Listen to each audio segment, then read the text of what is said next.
You're listening to Galaxy of Film.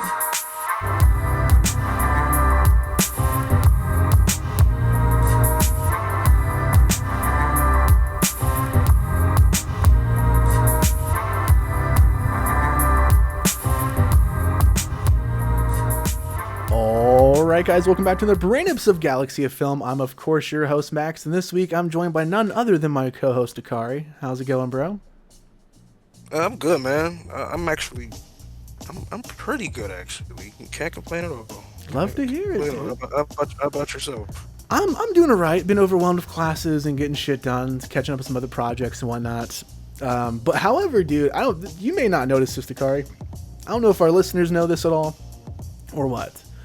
Since I moved here to Idaho and I have this new office that we've been doing the podcast in for a couple weeks now, and since this new season started, there's a restroom in this office that's right past this fucking computer screen back behind here. And that toilet has constantly been running for months. And the apartment complex has refused to come and fix this. But finally they fixed this shit, dude. So I'm not having to hear this just turn on consistently. So for our audience, if you've happened to hear a toilet run nonstop, my apologies. Blame my shitty apartment complex. It's not my fault. But yeah, that's all fine now. I'm happy to be going forward. Obviously, for our listeners, you're seeing us for the first time doing a normal podcast episode, which is kind of nuts because we're like 240 some episodes deep into this show. But yeah, now on, the podcast will also live on YouTube as well as Spotify and iTunes. You'll see the video version here. Some weeks we won't be on camera if we're just not feeling it. You guys will get episodes similar to what you saw last week and the week prior, where it's just audio with something on screen. But yeah, this is the first episode we're doing this that isn't a celebrity guest episode. It's pretty cool stuff. But yeah, man, I believe that catches up on how I'm doing and everything to kind of bring this episode to life. This is also Dakari. You and I have, when we were discussing what we want to do with season 4, one of the big things you brought up is like, we need to do some different kind of episodes. We need to have some different topics. We need to not just talk about films. And that is what this episode is this week. We're, of course, discussing the new DC Absolute Universe. That features, the characters and likes of Batman, Superman, Wonder Woman, all in this new dark side kind of energy universe going on. So yeah, we got some guest stars returning to the podcast this week too. Our first guest star, excuse me. We also have a Galaxy of Film member coming back on the show this week. So yeah, this is a pretty special one. We're kind of coming back to what will be the norm of Galaxy of Film. Gave our audience a chance to get refamiliarized with ourselves and what we do here. And yeah, a lot to come this season, dude. I'm really excited for it. All right. Yeah, I agree with you, man. Maybe this is going to be an interesting run. Fuck yeah, dude. I also digged the Wu-Tang shirt today. I know we're constantly Wu-Tang. It's Wednesday. I had to wear the Wu-Tang shirt for Wednesday. Got to, man. And I'm also sipping on some fucking brisk here, since we don't have sweet tea shit here in Idaho, unfortunately. So sponsored, but not sponsored by brisk. It's kind of like our little Caesars deal. God damn, dude. Oh yeah, that little Caesar shit. Oh man. Only the best here at Galaxy of Film. Let's go ahead and start diving into some things going on here, man. Of course, we'll be talking about this later in the episode because we do have William Kish joining on this episode to discuss his film. But of course, your new film, Man of the House, is dropping soon. We'll have some more info coming very soon. Hopefully, release dates next week for that. But there's another film that you and I are working on together, Dakari, that's currently doing some some crowdfunding as well. It's called Would You Like Fries of That? There's a link down below for our GoFundMe to kind of push that film, and another film currently titled Project News that we're working on. Links down below for all that information. We definitely want the support and help all we can get for those. So please, if you can't donate, please consider sharing for that GoFundMe. Excuse me. But yeah, big stuff going on with that one. I'm very, very confident in that film. If you guys thought Goonies or were my either one or like my best films on my filmography, I can't fucking wait for you guys to see Fries. It's a powerhouse, dude.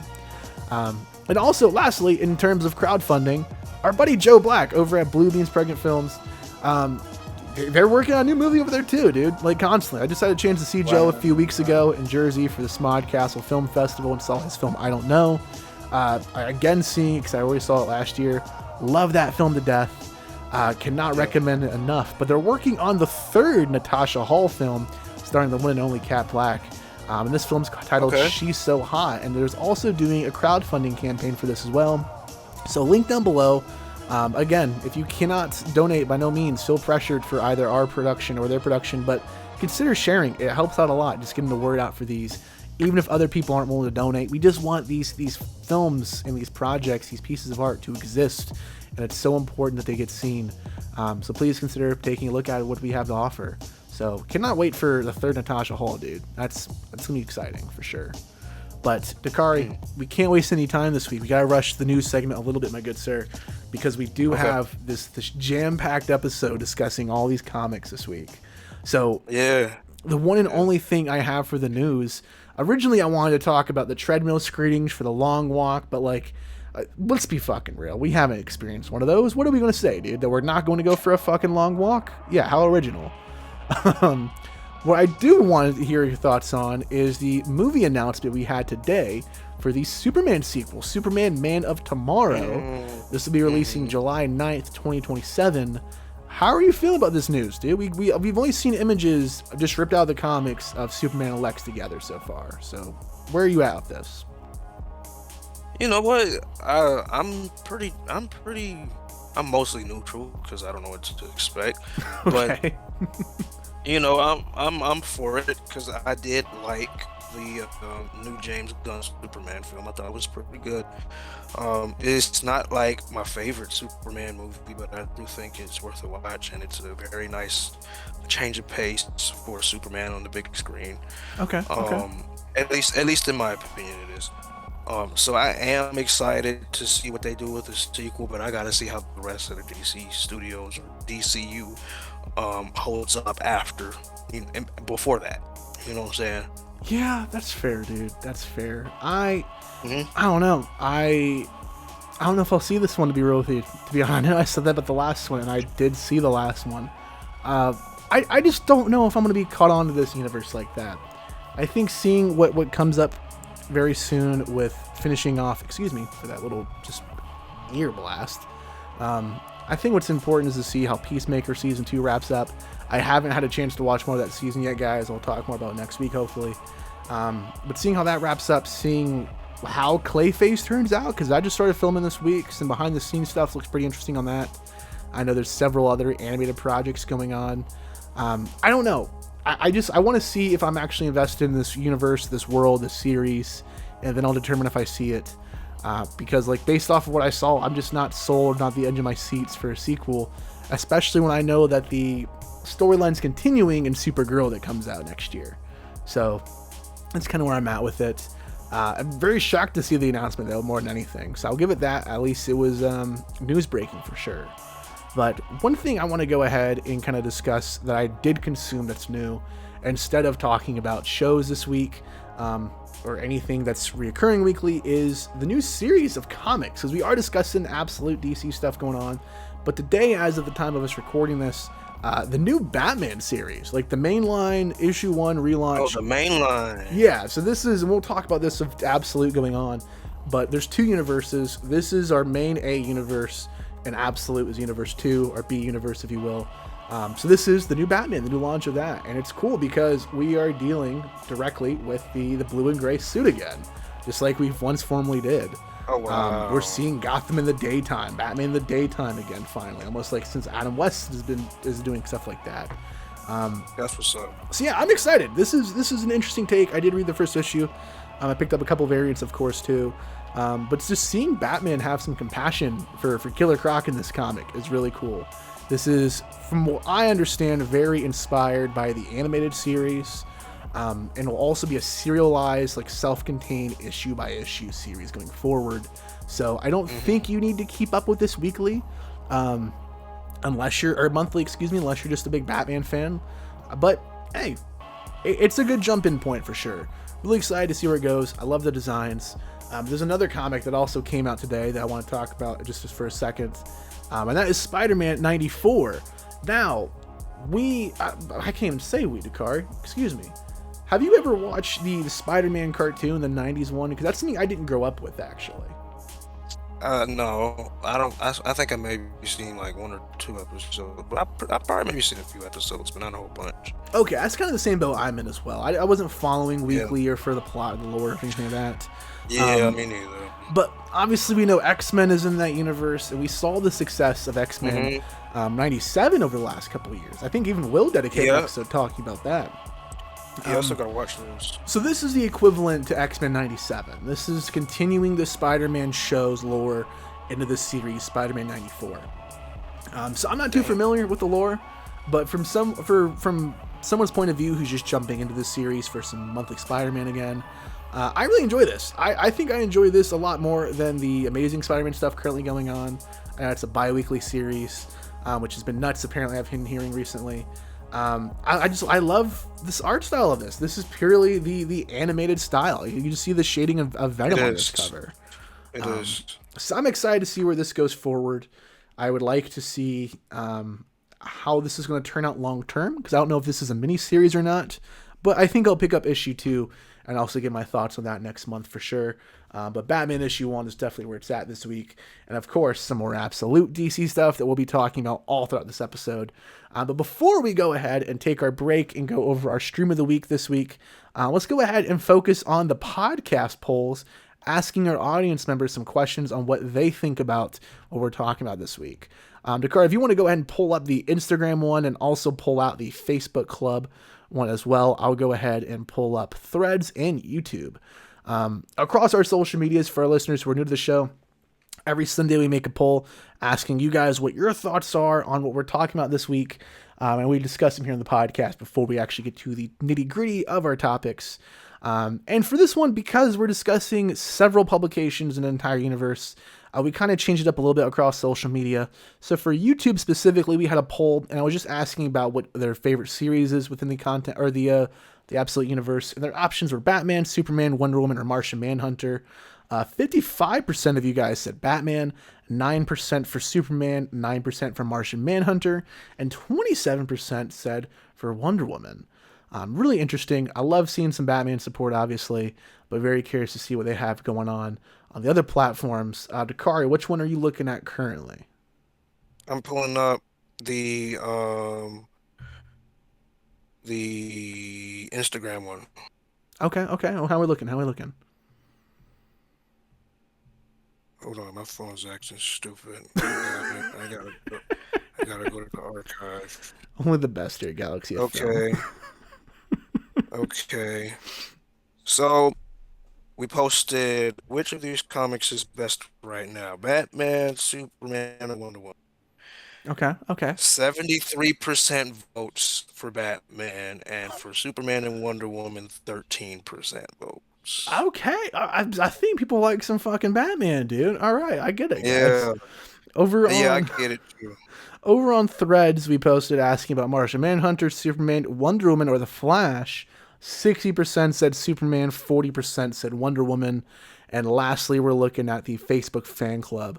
What are we looking at for that one, Dakari? Facebook fan club. I think I also have it posted. Here, I got it, actually. It'll be easier for you. You got it? Yeah, Yeah, yeah, yeah. 100%. No, I see it. I see it. Okay. Yeah, so yeah, okay, so 100%. There's only been like what, two votes? But 100%, both votes say absolute Batman. Crazy, dude. Crazy. Yeah, I don't yeah, know. both votes say that. So yeah, I don't know. We'll have It's to crazy hear, shit. go ahead and discuss our thoughts on none other than this 6'9" fucking tank of a human being, Hmm. absolute Batman. But yeah, before we do that, guys, we're gonna go ahead and cut to our break over our stream of the week, brought to you by Naima this week. When we come back, we're gonna go ahead and reintroduce Will to the show, our Galaxy of Film member for this week, and then also introduce our first guest star of season 4. So stay tuned, guys, and we'll be right back. Oh, hi, Mark.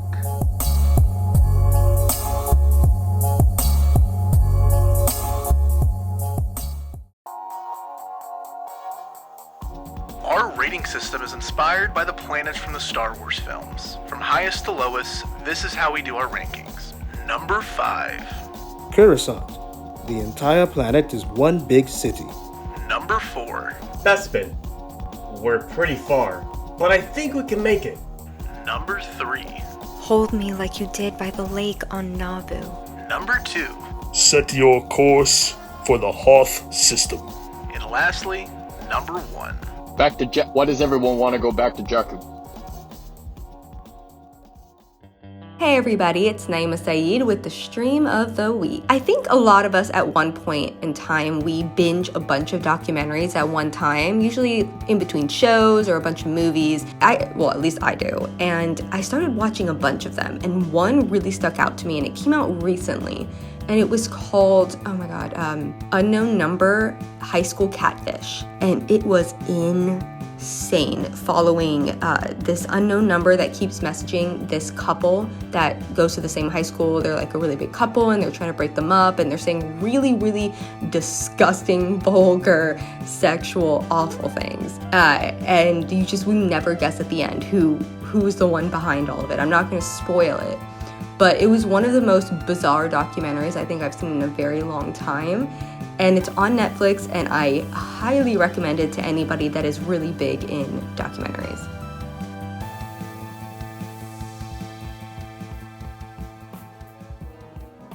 Alright guys, and we're back from our break. Now Dakari, I know we've been doing things differently here with season 4 of Galaxy of Film. This of course is the first episode of the season where we have guest stars coming back, dude. But not just guest stars coming back to the podcast weekly. We're also having some Galaxy of Film members come back around. During season 3, I know a lot of the other members of the family were hosting and filling in for us back and forth, and we needed to take some time off. But yeah, now we got you and I here, where we're back into the groove. And so now everyone else from Galaxy of Film is just kind of have their own reserve slots of not a guest star, you guys fucking live here, but yeah. Anyways, introducing another to the show, William Kish. How's it going, man? Hey, I'm doing great. I just got back from like a big vacation with my friends we've been planning for a while. We went to Cape Cod, got an Airbnb and partied for a few days, and we eventually made our way over to Martha's Vineyard, where they filmed Jaws. It just so happens. Yeah, it just so happens to be the 50th anniversary of Jaws. So we visited the film locations. I bought a cool Martha's Vineyard Jaws shirt. It was a great time. Ate a lot of great fucking food. Had some lobster ravioli that changed my fucking life. And it better for that price that I paid. Shit, man. Yeah, and I also burnt my fucking nose, so that's why I look like Rudolph the Red-Nosed Reindeer with a cold. That's crazy. That's crazy. Dude, it's almost like like SpongeBob when he's sick, dude. Just all grayed out and a little right. Oh yeah, I got the suds. That sounds awesome, dude. That's dope. And I know also, fun fact, Dakari recently just watched Jaws. We were talking about that earlier this episode. Yeah. But it's also, it hasn't even been a year since I watched Jaws for the first time when we did Monster Mayhem last year. Yeah. So that's nuts, dude. Yeah, man. That's dope. We ended up after we had our trip and we were at the motel afterwards. We were like, we really need to watch Jaws now. Like we were literally just there. So we pulled up on a fucking laptop. We're huddled around the laptop in between the two beds that we're all on, and watching it on Netflix. And I was still locked in the whole time, man. It was such a fun little experience, even just watching the movie again on a little laptop. Dude, with that's no magic. good speakers or anything. Yeah, that movie's great. That's awesome, dude. Shit, man. I'm not even gonna lie. I've only seen bits and pieces of it. Growing up, only bits and pieces of it growing up. And then I'm in grad school for film, and my screenplay class, our professor, he played the monologue from Jaws. So I was just like, damn, okay, so I gotta look at what this shit is before I even go watch the fucking movie. Okay, whatever.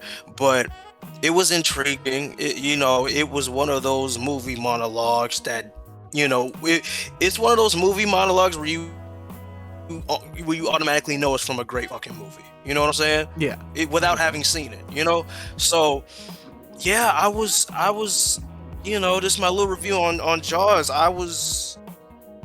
I enjoyed myself. I enjoyed myself to the point where I saw it again a couple days after. I saw it again in IMAX. You know what I'm saying? I seen it in IMAX twice, and it's a classic for a reason. You know what I'm saying?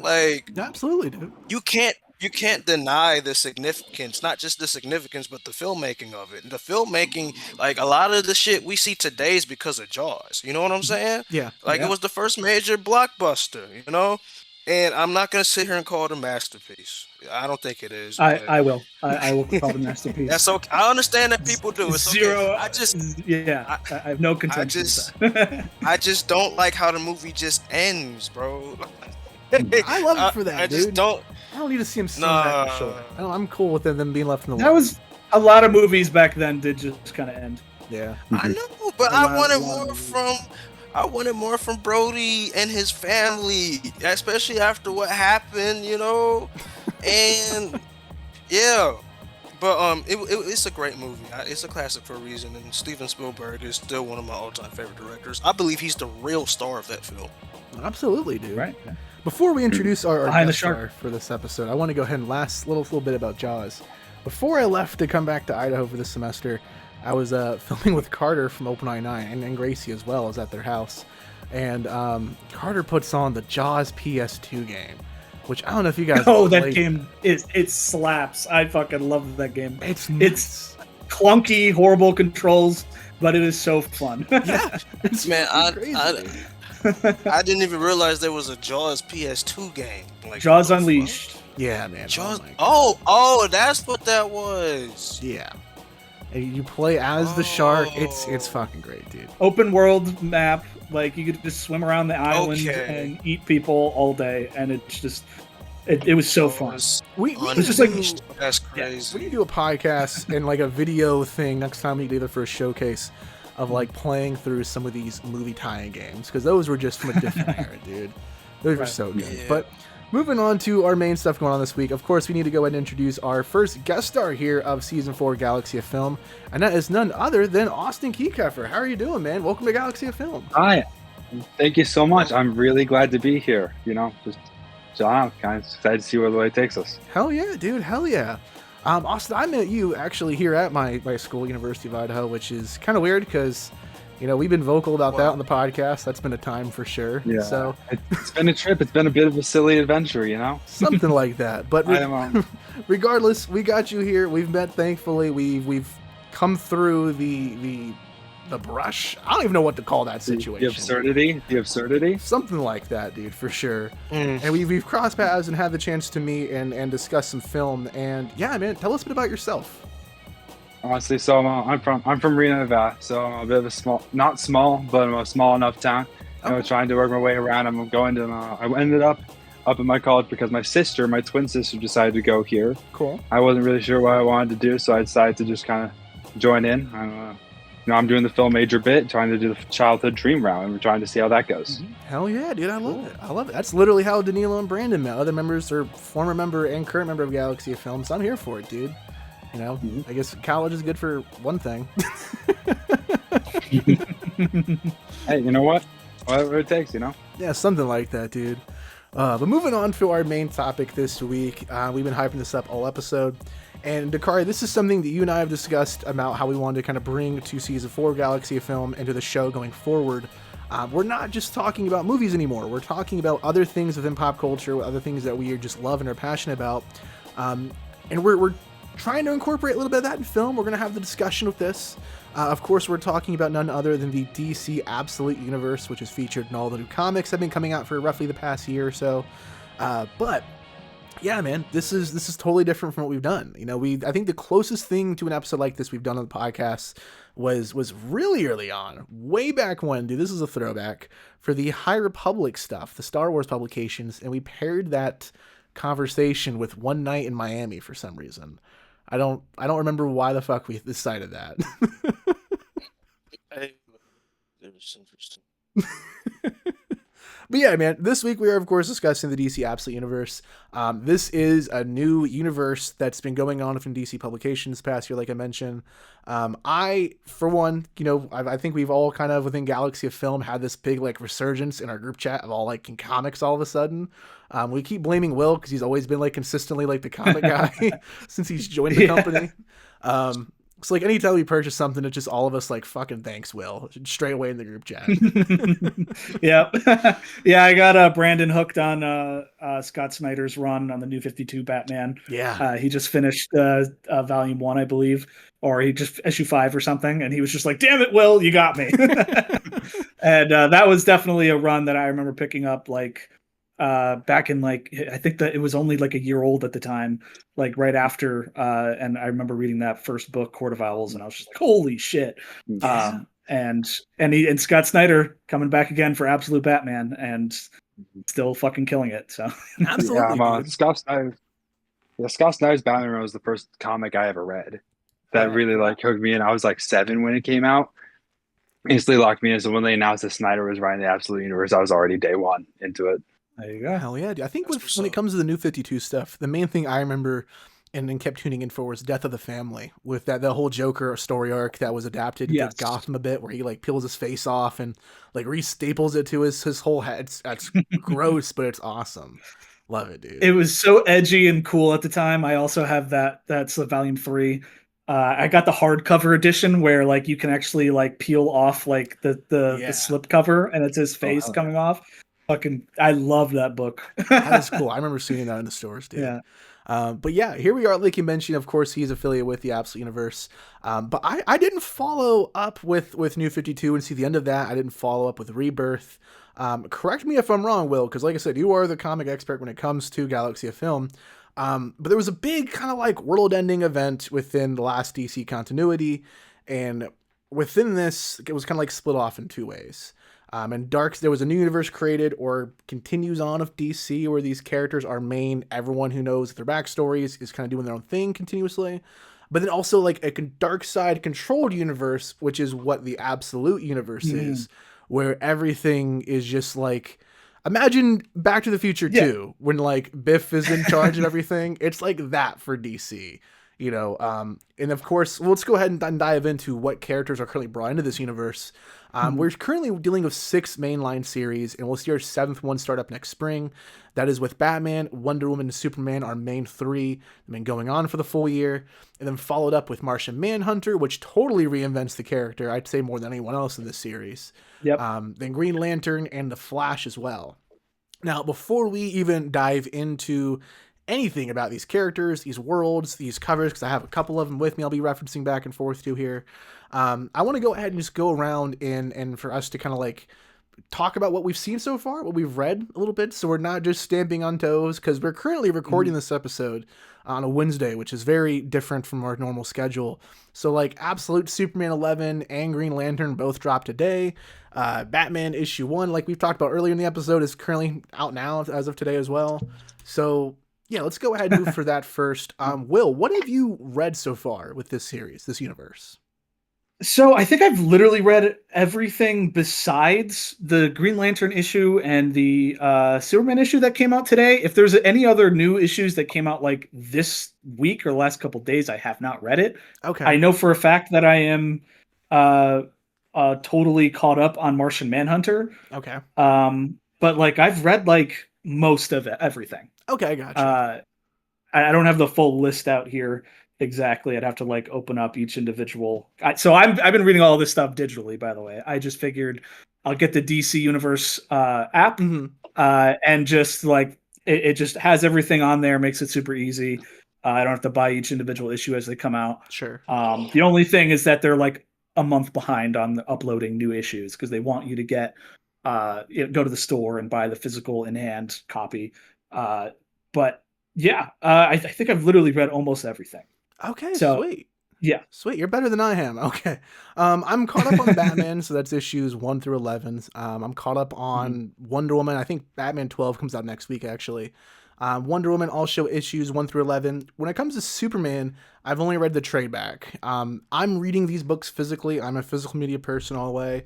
I know pretty much everyone within Galaxy of Film is. That's like our big, like, we don't talk politics in the group chat. We talk whether or not you're digital or physical media. That's our fine line. Yeah. But yeah, it's just a lot to keep up with these weekly, and it's I get it's $5 a comic, but when you're picking up every single one of them, that shit adds up. There's variant covers, obviously. Yep. So when it comes to Superman, I've never actually sat down and purchased a Superman comic and like wanted to read it from front to back kind of thing, unless it's just like a random issue I picked up in lots. So I'm trying to limit myself. I'm picking up only the trade back versions of Superman. So I'm caught up issues 1 through 6 in this.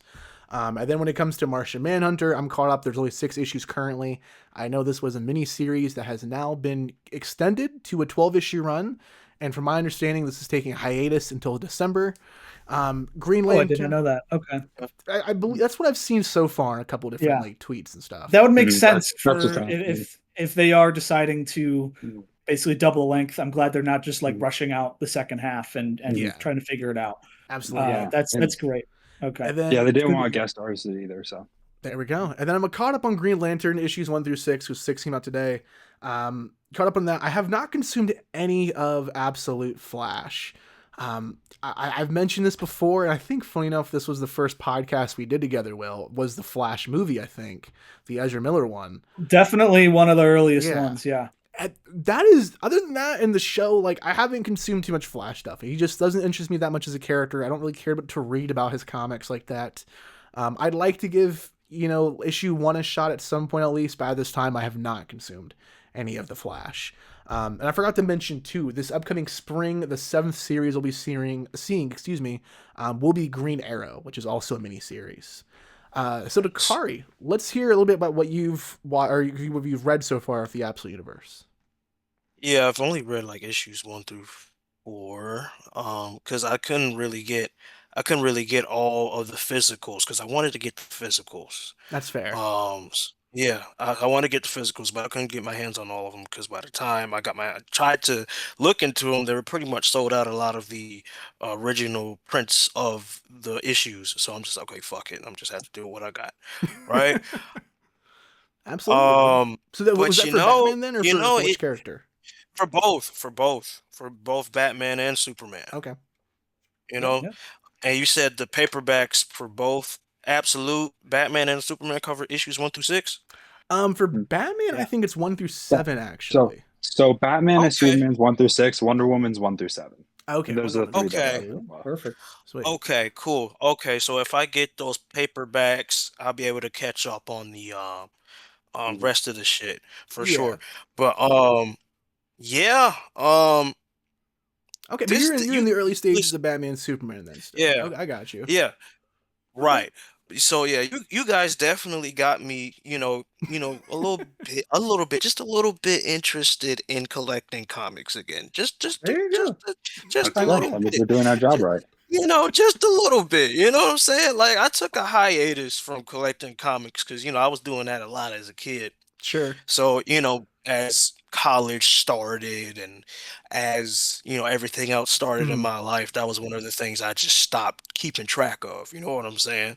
I've always appreciated comics, but, a lot of times the new comics haven't really been that great, but and I was reluctant when you guys showed me this Absolute shit, man. I was like, I don't know. They keep rebranding this and rebranding that and da-da-da-da-da. And some of it ain't that good, So it's just like, all right, fuck it. I'm gonna check it out because Max, you could not talk to me about this shit. Okay, so, this shit right here, bro. Like, if they're doing this on the big screen, they need to do it right. Okay. Yeah. They need to do it right because this shit, it reinvents these characters in ways that you possibly wouldn't think would work. You know what I'm saying? Like, you wouldn't even think a lot of this shit, a lot of the concepts, a lot of the nuances, a lot of the layers that they tackle in these issues. You wouldn't think no shit like that would work with these characters in a fucking comic. You know what I'm saying? No, I agree. Like, that's what's so special about these new releases and new stories for these iconic characters is that they're not relying on nostalgia. No, they're exactly, dude. Exactly. And I think they're not relying on nostalgia at all. I think one of the key things of these two, I was reading or watching, it was like a video, like a 40-minute thing of Scott Snyder kind of explaining what this universe is, what this rebrand was for DC, the whole all-in phase that they're currently in with both their mainline universe and the Absolute universe. And one thing you said that kind of like really stood out with me that I'm happy to see as an actual like overarching like theme with all these is that they're underdog stories consistently. Oh yeah. You know, Oh like yeah. where I understand, you know, as much as I love Batman and love Bruce Wayne as a character, and that's my favorite hero. You know, I've consumed Favorite DC character. one of my favorite characters in fiction. Period. I love that everything Batman, but you know, it's he's a billionaire playboy. We get it. Like that's how he funds everything. It's the jokes beaten with a dead fucking horse, dude. It's always without his money, that's his power, right? So seeing a universe like this where those essentials and those character points are fully stripped away for not just Batman but for all these characters is really fucking cool, dude. Austin, let's hear a little bit about what you've consumed so far, because like I said, we met last semester and you were keeping up with this like monthly with me. So I kept this up monthly. I've just always been actively into comics. Okay. I'm basically fully caught up on everything but Wonder Woman. I'm one issue behind on Wonder Woman. Okay. I've been trying to collect physically. I'm willing to read digitally because my plan is to collect the trades as well. Oh, cool. Because that's just the most horrible. But when I try and pick up the comics, I try my best to pick up variants. Like I picked up issue 11's variant for Absolute Batman. Okay. They had that shit in foil at my comic store. It's just so cool. But for me, what I think is like the big impact for me and like why these books are continuing to be so popular. Like I understand why the sales skyrocketed for issue 1, but why they're continuing, it's also just the ages of the characters. Like a big theme that's been in like the last Batman run, I think it was by like Chip Zdarsky or something. The whole idea of it is that he's getting older, he stopped working. And I'm going to college. I think it's a cool plot. I don't relate to it at all. So having like an 18-year-old Superman, a 22-year-old Batman, having these very strong focus on these underdogs from the next generation, these younger characters kind of putting in their work, I think that's really been like the major selling point, taking these inspirations from these media that the younger generation's absorbing.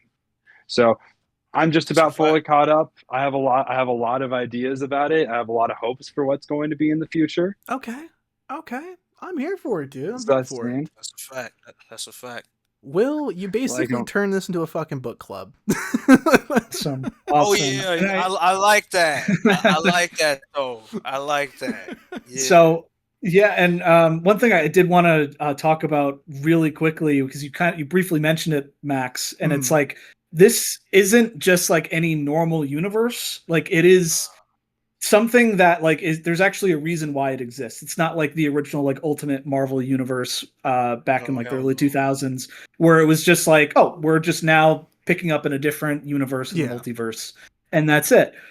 This was actually like something that emerged from a other DC event where Darkseid, you know, the most powerful entity in the fucking DC universe at this point. Like he merges with the Spectre, who is like the physical representation of God's wrath, and he turns himself even more powerful than ever before. And then he literally he's just so the whole point is like recently in DC Comics, things have been getting a lot more meta. I think this is just kind of what happens when you have comics going for 70 years. Like you've run through all of the like, here's how we can have a character be just a guy in a costume beating the shit out of criminals, whatever. That's been done a million times. Now we're making comics about guys beating the shit out of criminals and about the older comics and about what these stories actually mean. What are these characters like in a metatextual sense? And lately, like it's been explored that like Superman is the physical representation of hope in the DC universe, and that the entire DC universe is chained to Superman and this concept of hope. So Darkseid goes, I hate that. I need a universe that goes my way. I need to be the center of the DC universe. And that's when he enacts this whole plan, creates his own universe called the Absolute Universe, where it is a universe devoid of hope. And now we're getting to see, which is why I love the titles of the Absolute Universe, because even though we're stripping so much from all of these characters and their origins and what makes them comfortable in the mainline DC universe, we are seeing this distilled version of each character. Absolutely. You know, like it's astonishing how much they represent an almost more true version of these characters than the current mainline stuff.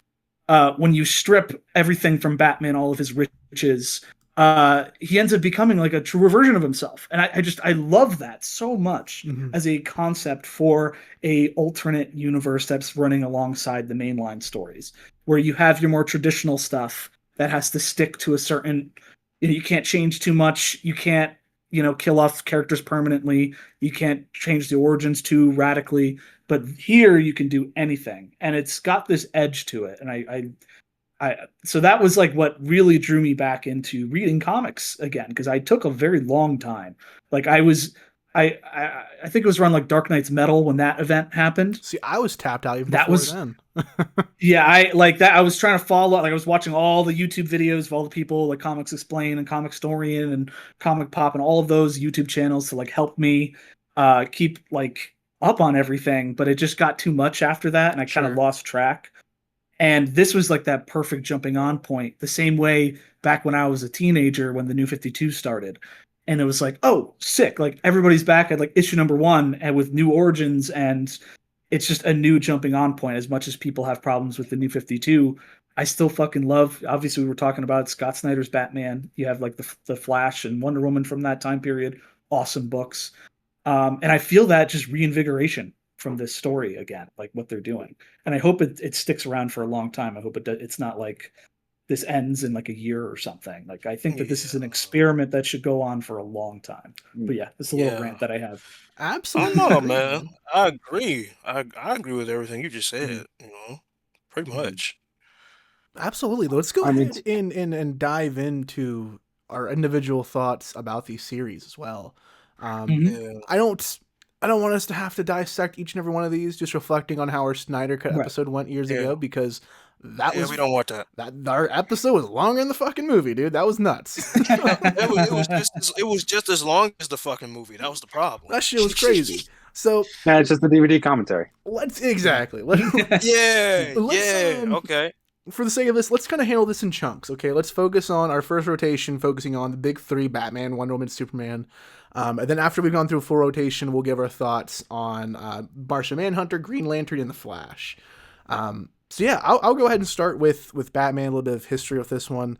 Like we mentioned before, everything is stripped down. These are the absolute most raw versions of the characters. So Bruce Wayne is not a billionaire. No, he grew up poor. His mother's still alive.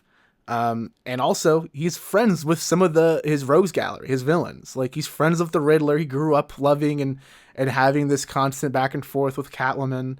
He grew up with Penguin, with Cobblepot. Like it's a weird kind of eerie sense that like this Batman has been raised by like the people that we think he's always after constantly, and we think he's not trying to destroy but just stop all the time. So it's a totally different twist. He's also like 6'9". You mentioned earlier, Austin, he's 22. So like he's also very emo-esque. If you thought Robert Pattinson's Batman was like listening to My Chemical Romance, is worse. This dude is like full blown. This is worse. Like, yeah, dude, the whole he has the bang. Okay, he has the bang. This motherfuckers listen to damn. You said My Chemical Romance already. I'm thinking about fucking Panic at the Disco. Like, I think Pierce the Veil. I think Pierce the Veil. Like, Bulls on Parade. This is his thing, you know. Yeah. Wait, that's Rage. And one thing also about this series, on top of Alfred not being his butler, he's an assassin who's like assigned to go ahead and hunt the Batman. Aside from all the villains having different origin stories and different physical characteristics in this, the one thing that really sets this apart with Batman physically, besides being 6'9", is like his cape. When I first read the first couple issues of this, I thought his cape was almost like a symbiote, kind of like a Venom kind of thing, where like it reacted to his will or to his conscious kind of thing. We've now realized that's Superman. Like, it is, and that's also part of the thing that I think is really cool about this. But he has what's called like the bat thumb, which is just like a weird. His cape can extend however he fucking needs to. It's like a hook thing, yeah. And is also his big bulky. If you thought Frank Miller's Batman logo was huge, dude, this fucking honking thing turns into a battle axe, which is nuts. We also see spikes constantly coming out of his shoulder pads, which is cool. It's dope. Wonder Woman, she was raised literally in hell. I've never read a Wonder Woman comic series before in my life until this one. I'm fucking hooked. She's the Witch of the Wild Isle. She's, of course, the last of the Amazons, like always. She's a witch. Yeah, she's a witch who was raised in literal hell. My god! It's absolutely witch nuts. raised in hell. She has a sleeve tattoo. It's awesome. Yeah, it's oh my nuts, god, dude! I love so the they way basically, she looks. Yeah, look at how sick she looks. Awesome. That's the best Wonder Woman that's ever looked. Have you seen this crazy Japanese movie called Belladonna of Sadness? I have not. No. Yeah. That's pretty much you know what I'm talking about, Austin? Yes. I that's see. pretty much what that is. Okay, I'll have to look into that. That's pretty much what that is. Actually, Kelly Thompson, who's the writer on Twitter, said that was one of her inspirations. There you go. Bingo. Cool. Bingo. There Bingo. You go, dude. You know what I'm saying? Hell yeah. Hey, I ain't gonna lie, Belladonna of Sadness is not a movie for everybody, okay? I watched it because it's not for everybody, okay? Like, I watched it because I was so curious about it, because it's another level of Japanese animation that looked interesting, but that movie gave me some fucking nightmares, okay? It's not a pretty movie. It's not a pretty movie. No. I mean, it's like, right word. Thematically, it's not pretty. It looks pretty, but it's not. It's a very cool movie. It's one of those where you just kind of sit back and like stare at the wall for 10 minutes. You're like, huh, damn. That was the movie. It's one of those. It's kind of like The Lighthouse in that. Okay, I was about to compare it to Midsummer for a second. Yeah. So Lighthouse. Oh no, it's worse than Midsummer. I got you. It's worse. Okay. Point being, dude, she's crazy. She has a sleeve, which is fucking dope, and she also has this sword that is like Pinocchio. Like, it just gets bigger, basically. She could, like, I just like to call it the big fuck you sword. Yeah, basically, dude. It's like the Thunderbuster that from Final Fantasy. I think it's a Thunderbuster, right? The thing Cloud has in Final Fantasy VII. I think it's called the. Oh my god! I just had it in a Buster Sword. A Buster, thank you. Buster Sword. But it also resembles the Dragon Slayer from Guts from Berserk. That's what I see when I see that. Okay. It's Okay. And then, of course, we do have Absolute Superman. And I'll just go ahead and say this, I'm not a Superman fan, dude, but this year I've been consuming a lot of Superman shit. Of course, discussing the original Superman, the movie of Christopher Reeve, discussing Superman Returns, and then I wasn't on the episode, but I did watch the new James Gunn film. This is the first and only time I've given a shit about like a Superman comic. Superman comes to Earth as like a 19-year-old, as a 20-year-old, as an adult, basically, compared to a kid. Late teen, I mean. Yeah, late teens. And his suit he has like this dust of Krypton that comes with him. That's like part of the suit that kind of recharges. We're not, at least what I've seen so far from issue 6, it's not fully explained just yet. Just sort of the concept of it, but it has its own conscience. It's called Soul, and it's reactive to him, and it's almost like Iron Man mixed with Superman in a sense. Like, this is his Jarvis, which is really cool. And he's in this kind of fucked up world of Krypton where we get to see Krypton become infested and see the downfall of it. The Brainiac, like AI is what they're calling it, or at that point, the algorithm, excuse me. The Brainiac algorithm is taking over Krypton.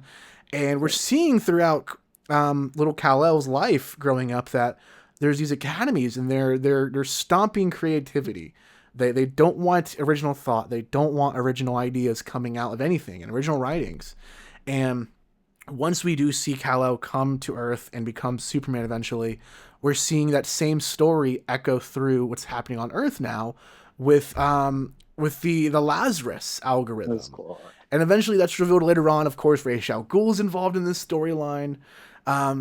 But we're seeing all this going on, and Lois Lane is basically an ICE agent. She's just like Homeland Security, dude. And as she tries to take in Superman, the literal alien, she is forced to give like this report, and the algorithm, the Lazarus algorithm, just can't compute what she's trying to say, and she has this breakthrough of creativity to write on her own for once. It's this really cool like commentary on like on man versus AI, or just creativity versus AI. It's this perpetual class war too involved with it. Like they brought it back to Superman, like the very first issue of the first Action Comics. It was like Superman is the protector of like the working class. Yeah. That is, and then they personified that again, like absolutifying it. And in this universe, the Superman S symbol is a symbol of the lowest tier class of workers on Krypton. And then now you see that coming to Earth, and now he's the most powerful symbol for the working class. Yeah. You know, like, and everybody around the world, as he's liberating all these labor camps across the world, like he becomes this like mythical figure for them. And I absolutely adore this reinterpretation of the character. It's I agree. I agree, so dude. cool. I was about to say, like, I think, and I understand that, you know, this series, none of these comics we're talking about have any influence on the things we're going to see on the screen just yet. Mm-hmm. You know, like, we're still to a point where I feel like some of the New 52 stuff is still going to be adapted to screen before we get any of this, you know? But right now, it is very nuts for both the Superman movie to be such a beacon of hope that people need to go out and see, but also when it comes to the literature side of things, like this comic right here, I think out of everything, and I prefer Batman first and foremost. Everyone knows I'm a big Batman fan. That's my favorite series out of here. I think the most important one, especially for the time, is Absolute Superman. It's crazy the story this one has to tell. So I absolutely agree with what you're saying, Will. That's feel fair. like that- That's fair.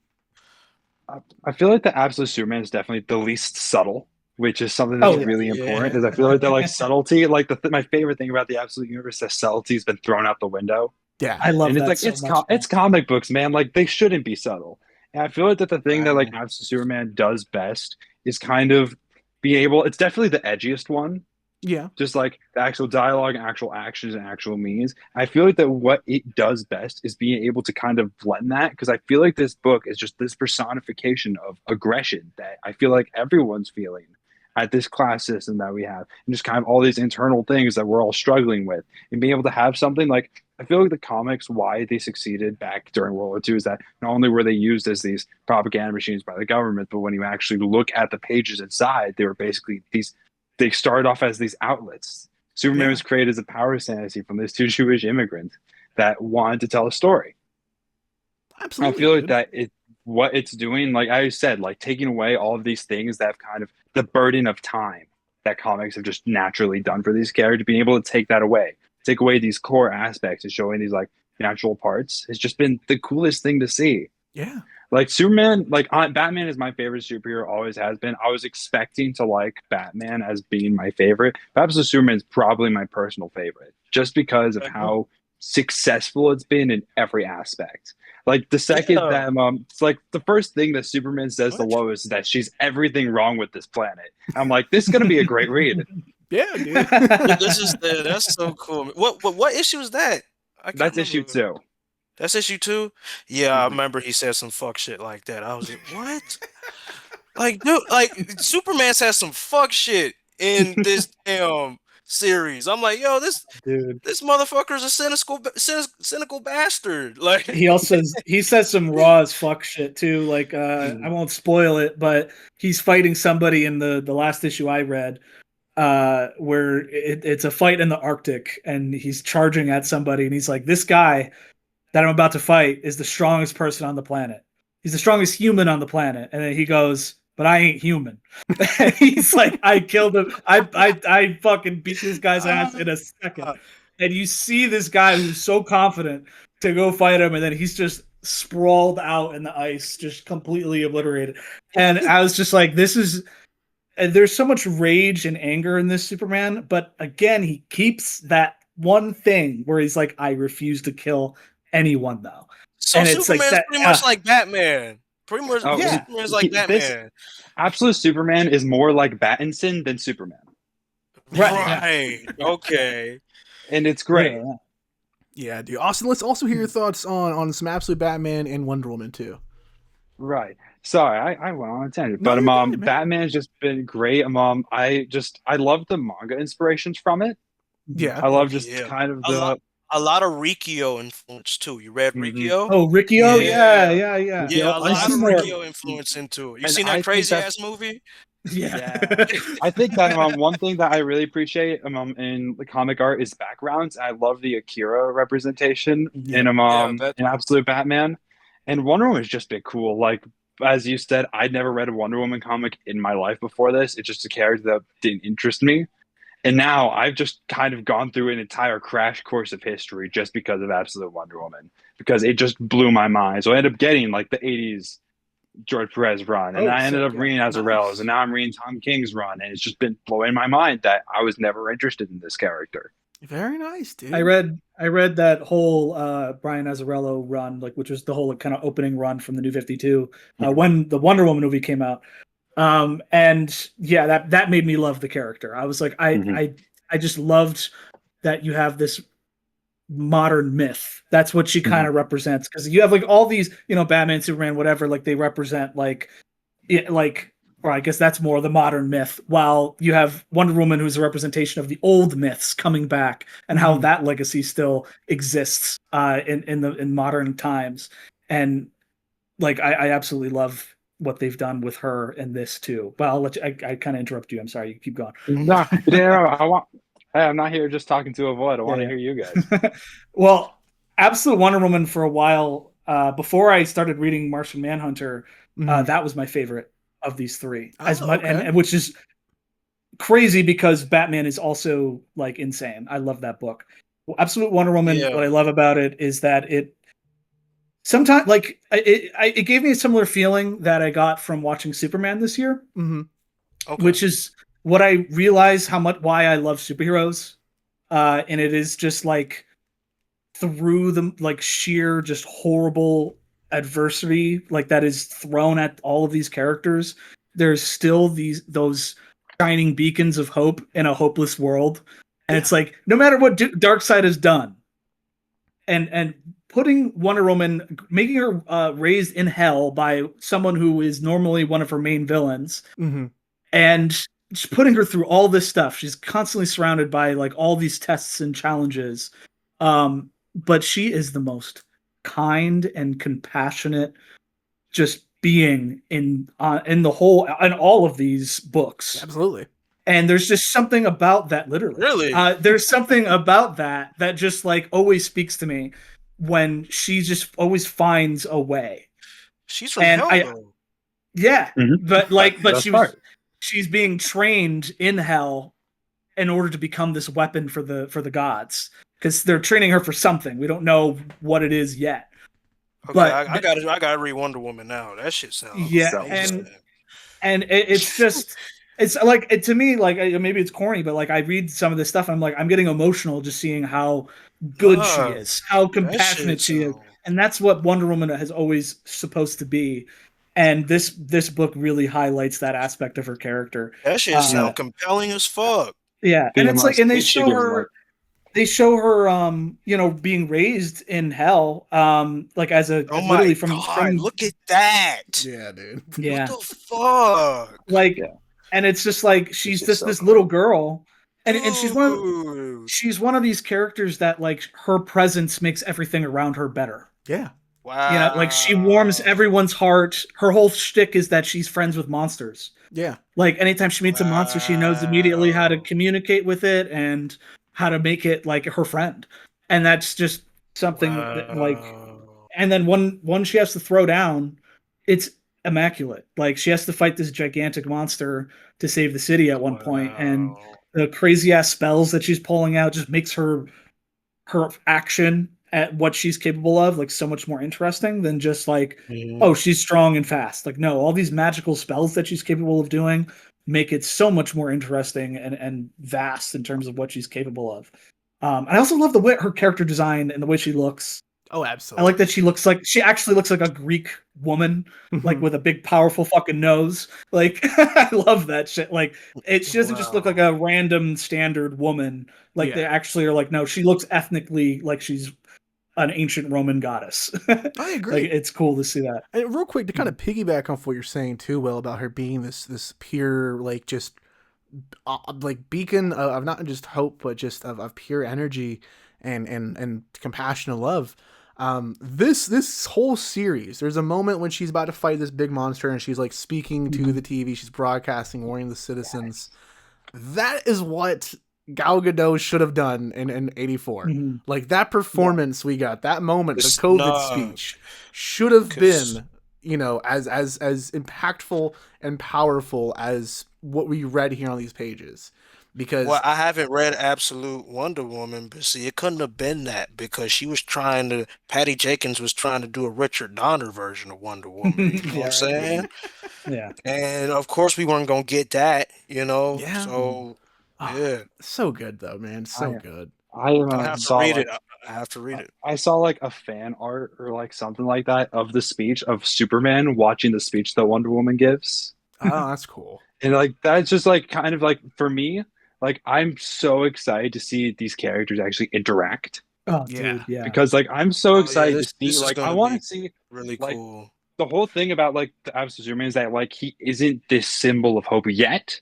Hmm. And I want to see Wonder Woman like give him that angle, like teach him to be that inspiration for people. Oh, that would be cool, actually. I Mhm. dig that. If Wonder Woman's more or less, I get we kind of get in the Justice League film where she's almost like a Nick Fury kind of figure assembling the team. But if we can get like a genuine version of that, that'd be really cool. Because I do know, and this is no spoiler, they've advertised this, like issue like 15 or something of Wonder Woman will feature Absolute Batman. That'll be the first time any of these characters cross over. Can't wait for that. So I have no clue in the context of that. I know we are one issue away from wrapping up the current storyline of Wonder Woman, so we'll kind of see how that plays out. Dakari, let's hear your thoughts on Batman and Superman before we move on to discussing the other three the series we have. Yeah, man. Like I said, out of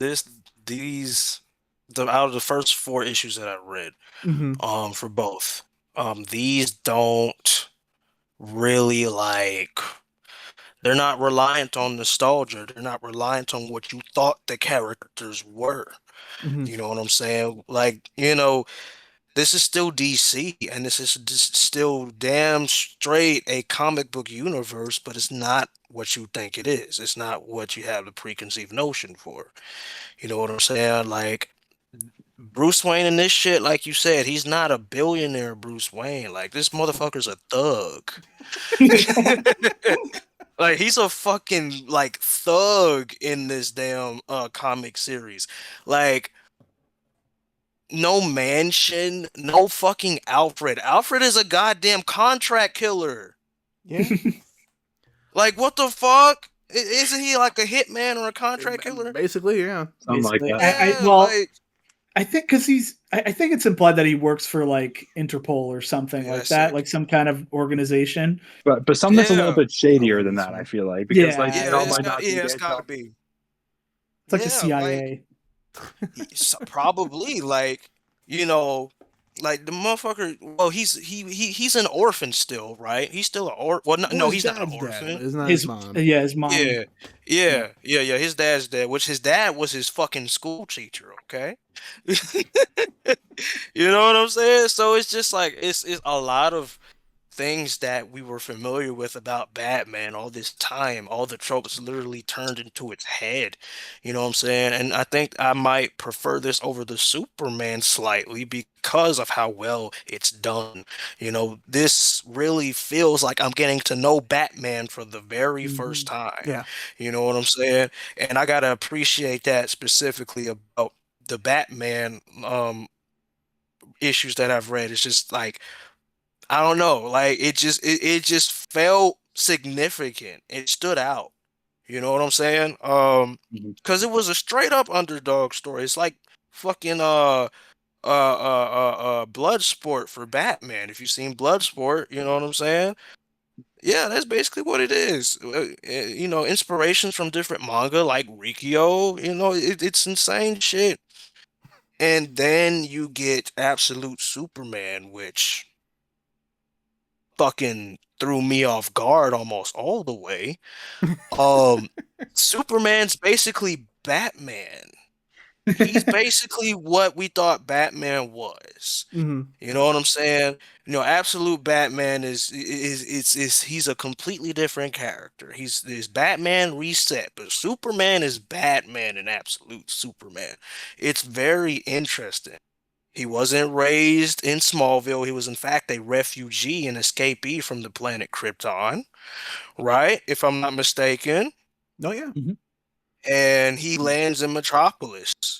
and he pretty much, I think, a bounty's put on his head, right? He got a bounty put on his head.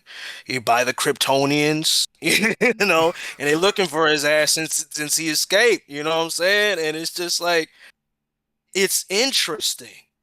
It's Mhm. interesting because, like it's almost viewed as Superman being an anti-hero like Batman was, like in vigilante mode like Batman was.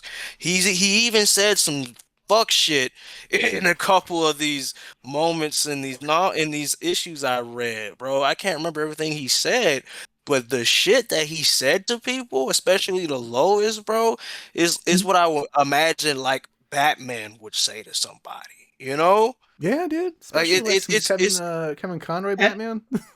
oh yeah, Kevin yeah, Conroy Batman for sure. and it's all emblematic of the fact that like this Superman actually experienced the trauma of losing his world firsthand, as opposed Right. to a younger, like, Clark never experienced that trauma as a child in the main universe.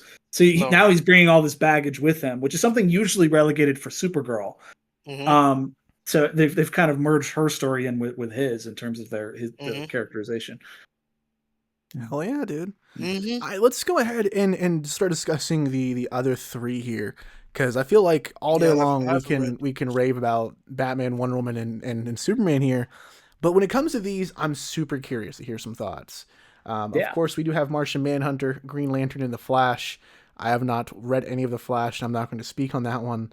Will, you have been crazy passionate about Martian Manhunter since issue one, pretty much. I would love it if you could kind of summarize all three of these since you've read everything, of course, but specifically starting with Martian Manhunter. And I'll just go ahead and mention real quick too. I had never consumed anything Martian Manhunter other than Justice League Unlimited as a kid. Our show, our Kevin Conroy Batman joining the Justice League, dealing with those characters. Superman animated series coming into, only dealt with that interpretation of Martian Manhunter. I had the pleasure of speaking with Carl Lemby, who of course plays Isaiah Bradley in the MCU for the Captain America stuff. And if we didn't get a chance to interview him. Unfortunately, he's not allowed to for contracts because MCU and all that. But I did have the pleasure of speaking with him for about a good 15 minutes because our PA Jaden, who was there with us, he's a huge Martian Manhunter fan. And just hearing what this character means to the man who had the chance to voice him for so many years within Justice League Unlimited and so many other interpretations. Like I think he's in the Lego games as well as Martian Manhunter. It was so And refreshing. I believe he was also in the Supergirl show playing Martian Manhunter's father. Oh, I believe I remember that being like a big plot line as well. Like he got to play because they had a different actor playing Martian Manhunter in that, so they had him come in as the father. I didn't know that. That's the CW Supergirl. Yes, That's cool, dude. But it was so dope being able to hear his passion for this character. So that led me to go ahead and pick up issue one. I've been hooked ever since. So Will, please take it away. Give us your summary on these three. Yeah, stories. man. Martian Manhunter, I think, is one of the most underrated characters in DC Comics history. There's so much you could do with him, but that is also kind of the reason why people are scared to write him. Because he can do basically anything. He could change shape shift at will. He could become intangible. He could shoot lasers. He's just as strong as Superman, and he could read minds and do all kinds of crazy psychic stuff. He's a super overpowered and super broken character, and that's what leads to people being afraid of trying to tackle him. And some of his character in the main universe overlaps with Superman and Supergirl, where he's the last son of Mars. He also experienced firsthand the destruction of his people from Mars. And I read a really good Martian Manhunter solo book. I read I think 10 or so issues of it. It's the John Ostrander run from the 1990s. Okay. Great art and a really cool story. Hey, what would it be like if Martian Manhunter was by himself and just doing his level of crazy stuff and doing detective work and all these things? I got to get back on that and finish reading it. But what's so awesome about this book is that it leans into how fucking absolutely overpowered Martian Manhunter is. And they completely strip down the character, which fits perfectly with the theme of the book, which is that it's more metaphorical than anything. we're dealing with these abstract thoughts and themes and characters, like traits, and turning that into the story. It's both like a literal and metaphorical thing happening at the same time. You have John Jones is a detective who's like trying to solve crimes, and at the same time his like it's almost like this Freudian extra part of his brain has taken the form of the Martian Manhunter, and it's also this extra dimensional being instead of a literal monster from Mars. It's like, but it even tells him like, hey, metaphorically, I am basically a Martian to you. Like, to your puny little human brain, when you think of an alien, you think of a guy from Mars. So I'm going to appear like that to you. And it's hard to put this comic in a bottle to explain it. Every issue talks about so much, but it's so concise. It's so, every panel feels like it's talking about something important about the human psyche and the human condition, and how we have to constantly deal with like our id and like all these Freudian concepts of all of the things that like that control us subconsciously, and the collective unconscious as well, and how that impacts humanity. And I love the setting of this book. It takes place in like in a city with like a whole ton of immigration. So there's constantly all these different perspectives and cultures clashing, and trying to navigate all of that. It's just this literal melting pot of different people. And that's something I think out of all of these stories, I feel like the city that Martian Manhunter is in, I forget the name of it, I think it's like Middletown or something. It's like the most lived in city because he's constantly just walking past people and he's inhaling, breathing in the thoughts and experiences of all these people as he walks by. And he's fighting crime in such a unique way. He's not just punching people in the face. He's going into the brains of everybody to figure out what's wrong, and then he fixes things.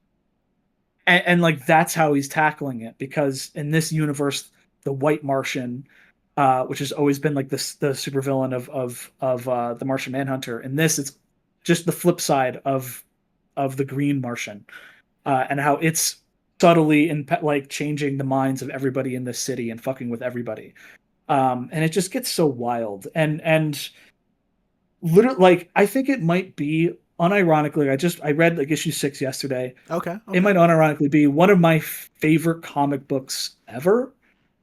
I think it will stand the test of time as being just one of the best comics, just period. I think it's something that everyone should read. It is immaculate. Like, the artwork is stunning. It is. I had to show now, but like, oh my god, for listeners, check this out.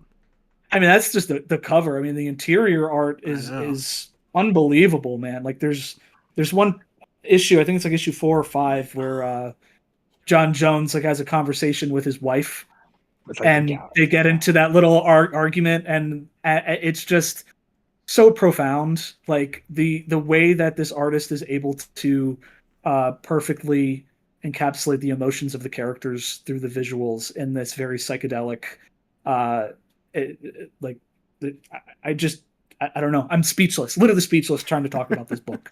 It speaks to me on such a deep level. I've been thinking a lot about like this psychological, spiritual things lately, and I'm like, this book like it just talks about everything that I care about right now.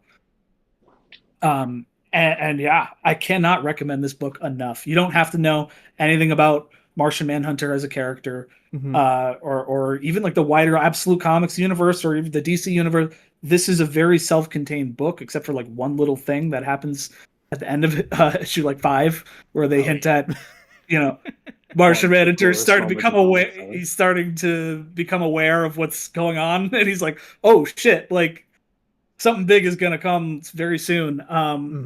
And besides that, like, it's so self-contained, and I cannot wait to buy the trade for this one to have it all collected. Yeah, yeah. Please, somebody else talk about it, because it's for Martian Manhunter. So Martian Manhunter just blew my mind. I said Superman was my favorite. I think that Martian Manhunter is probably the best written, and is also a comic that can't be anything else. I cannot see it ever being possible to be adapted in any way, shape, or form. But it just has such an emotional thing. So like issue 2 focused on like a mass shooter and going into his head and figuring out what was the problem was. The first page of issue 3, just the first page made me sob my eyes out. And like I didn't expect it. It's the first page of issue 3. I'm not sure if it's a spoiler because it's just a starting page. It's basically really messed up. Warning. A homeless person gets lit on fire, and in the smoke, you can see their last thoughts. And the last thought they have, even though the narration says they've been homeless for a decade, their last thought is, "I want to go home." It's heartbreaking, dude. Right, that and right that there just felt very much me like apart. it felt almost like Shawshank Redemption, almost of a gut punch. Yeah, no, exactly. And I feel like that for a comic to be able to just create that just emotional reaction. Like there's another issue where people all get shot because it's a comic and action needs to happen, but instead of seeing blood, you see all of their memories leaving them. Oh, it's crazy. And all of these concepts of like getting high on other people's emotions. Mm-hmm. And like I said, I'm from Nevada. I'm very biased on Green Lantern and like its concepts as well as like connection and emotion. But I just think that Martian Manhunter does something so different and so outside the box that it is something that's just purely undeniable. I agree, dude. For me, like reading this, for whatever reason as well, this was like the hardest one for me to get into because like I could not find copies of like the first 2 issues. So once I finally did get my hands on them, I was able to catch up and continue this monthly. This is one thing that like Will and I, like it's day we pick it up kind of thing. I'm texting about it kind of deal right away. This is my second favorite after Batman.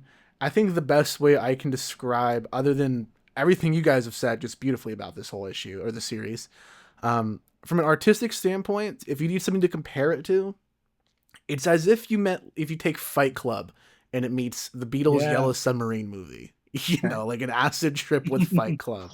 It's crazy. Like the visuals in this is just insane. If Superman is the most important story for this time period, I feel like when it comes to the artwork, Martian Manhunter is the most important because it's the most expressive, it's the most free, and it's the one that's like this series, this comic. I could pick up issue 7 tomorrow whenever it comes out and be prepared and fully okay with it being a totally different vibe or look. You know, like each one of these issues has its own identity enough to where you guys are able to recognize panels and scenes directly from the issue off the top of your head. And I think that's something to say about this. Out of everything we've seen in Absolute, I do think when Martian Manhunter is wrapped up, as long as we land this half, because I understand we're getting a whole second chunk of this. Hypothetically, it could be shit. I doubt it will be. You know what I'm saying? But I do think by the time this is over, this is going to be the issue, the series, when you look back over the Absolute universe 20 years from now, when this is all presumably over, I think this is the one that people are going to be like, that was the one that this makes this whole universe worth reading for. Genuinely. Like, this is the one that's going to age the best. This is the one that will have that kind of cult classic following with it.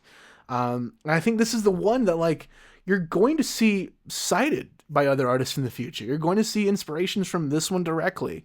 You know, it's so cool to see Wonder Woman raised in hell and to have the sleeve. I'd love to see that in live action one day. But like 20, 30 years from now, there's going to be other comic book artists or other novelists, other filmmakers, other painters who are going to be referencing Absolute Martian Manhunter. It's nuts. Yeah. It's really and to something that Austin had said before, which I thought really something I didn't even think of, but like perfectly encapsulates this whole thing is that the fact that subtlety the subtlety's been thrown out the window. And I have been an advocate for this for a long time. One of my all-time favorite lines in something ever was from Garth Marenghi's Dark Place, where a character says like, I know writers who use subtext and they're all cowards. This book is literally about just like seeing the subtext of everybody's what they're thinking and what they're doing and physically manifesting the subtext. And like, I just think it deals with that in such a unique and interesting way and beautifully illustrated. And I maybe you could make this into an animated thing. I'm a type of person, I believe anything can be adapted if you are dedicated and respect the source material enough. Like we've seen like Dune and stuff like that, which was previously considered unadaptable. We've seen like with the recent Superman movie how ridiculous and over the top that can get with the visuals. It's not entirely impossible for live action, but I think it is potentially doable for animation. That would be the way I would prefer it to be if this became like a 10 episode like little cartoon. Oh, absolutely. I want 2D I think that I think that yes, absolutely 2D. Or even some kind of like you could probably get away with like that across the Spider-Verse kind of mixture where it's 3D that looks 2D, like the Ninja Turtles. Like that would actually be best. That would be like because those movies are very expressive, just like this is. That's true. Yeah, I actually think that would be best. Although this is like really fully capturing the medium of a comic book in a way that like other books are like Absolute Batman could be storyboards for a movie. This can't. This cannot be directly used for a movie. Like this is made to be a comic. There's even pages where it's like you got to lift up the page and shine it in the light Martian vision so that you can the Martian like stuff like that is like impossible to translate. And that's something about it too is that it is so like tied into being a comic. I could gush about this comic forever. Let's move on to the next series that's not going to have me gushing, that's for sure. And that's Green Lantern. Right off the bat, dude, I got to be honest with you. Issue 6 came out today. We've completed the first storyline of this saga going on. I'm out. I'm tapped out. This is the only universe or absolute universe thing that like I've just lost almost all interest in going forward with this. I haven't consumed Flash yet. I won't speak on that one just yet. But when it comes to Green Lantern, this is a story that takes place in Nevada, where Austin was living, funny enough. And we see all the lanterns, at least the lanterns I'm familiar with. We do see Hal, we see John, we see Guy. I'm drawing a blank on the new Green Lantern, the one who's the primary focus in this series. I'm drawing a blank on Joe. There, yeah. Hold up. And I think that's a big point that I want to be bringing into this as well. So this starts. Joe's actually. Go ahead. Sorry, just for Laura for help and explanation. So Joe actually is probably the most recent Green Lantern. She's only appeared in one major story in 2021 called Far Sector. Oh, okay. Yes.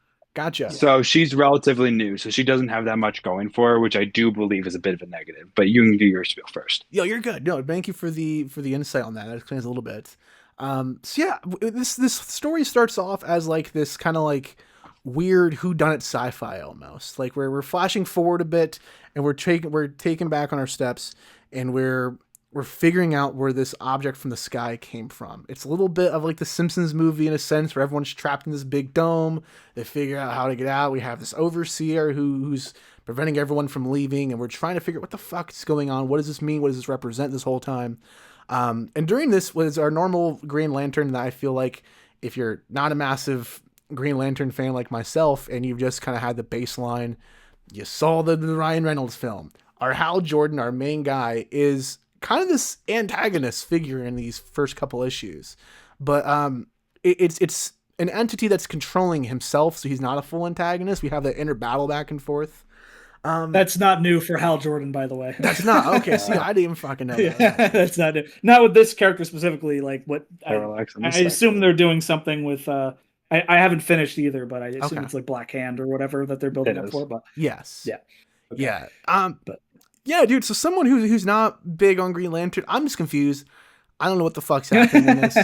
Our new Green Lantern, I think she looks dope on all the cover arts. I'm not seeing her do shit, and we're 6 issues deep into this. That perfectly hits the nail on the head for me. I've only read the first 4 issues, and I'm like, I feel like I know barely anything about this character besides like she was married, I think, or what was she? Yeah.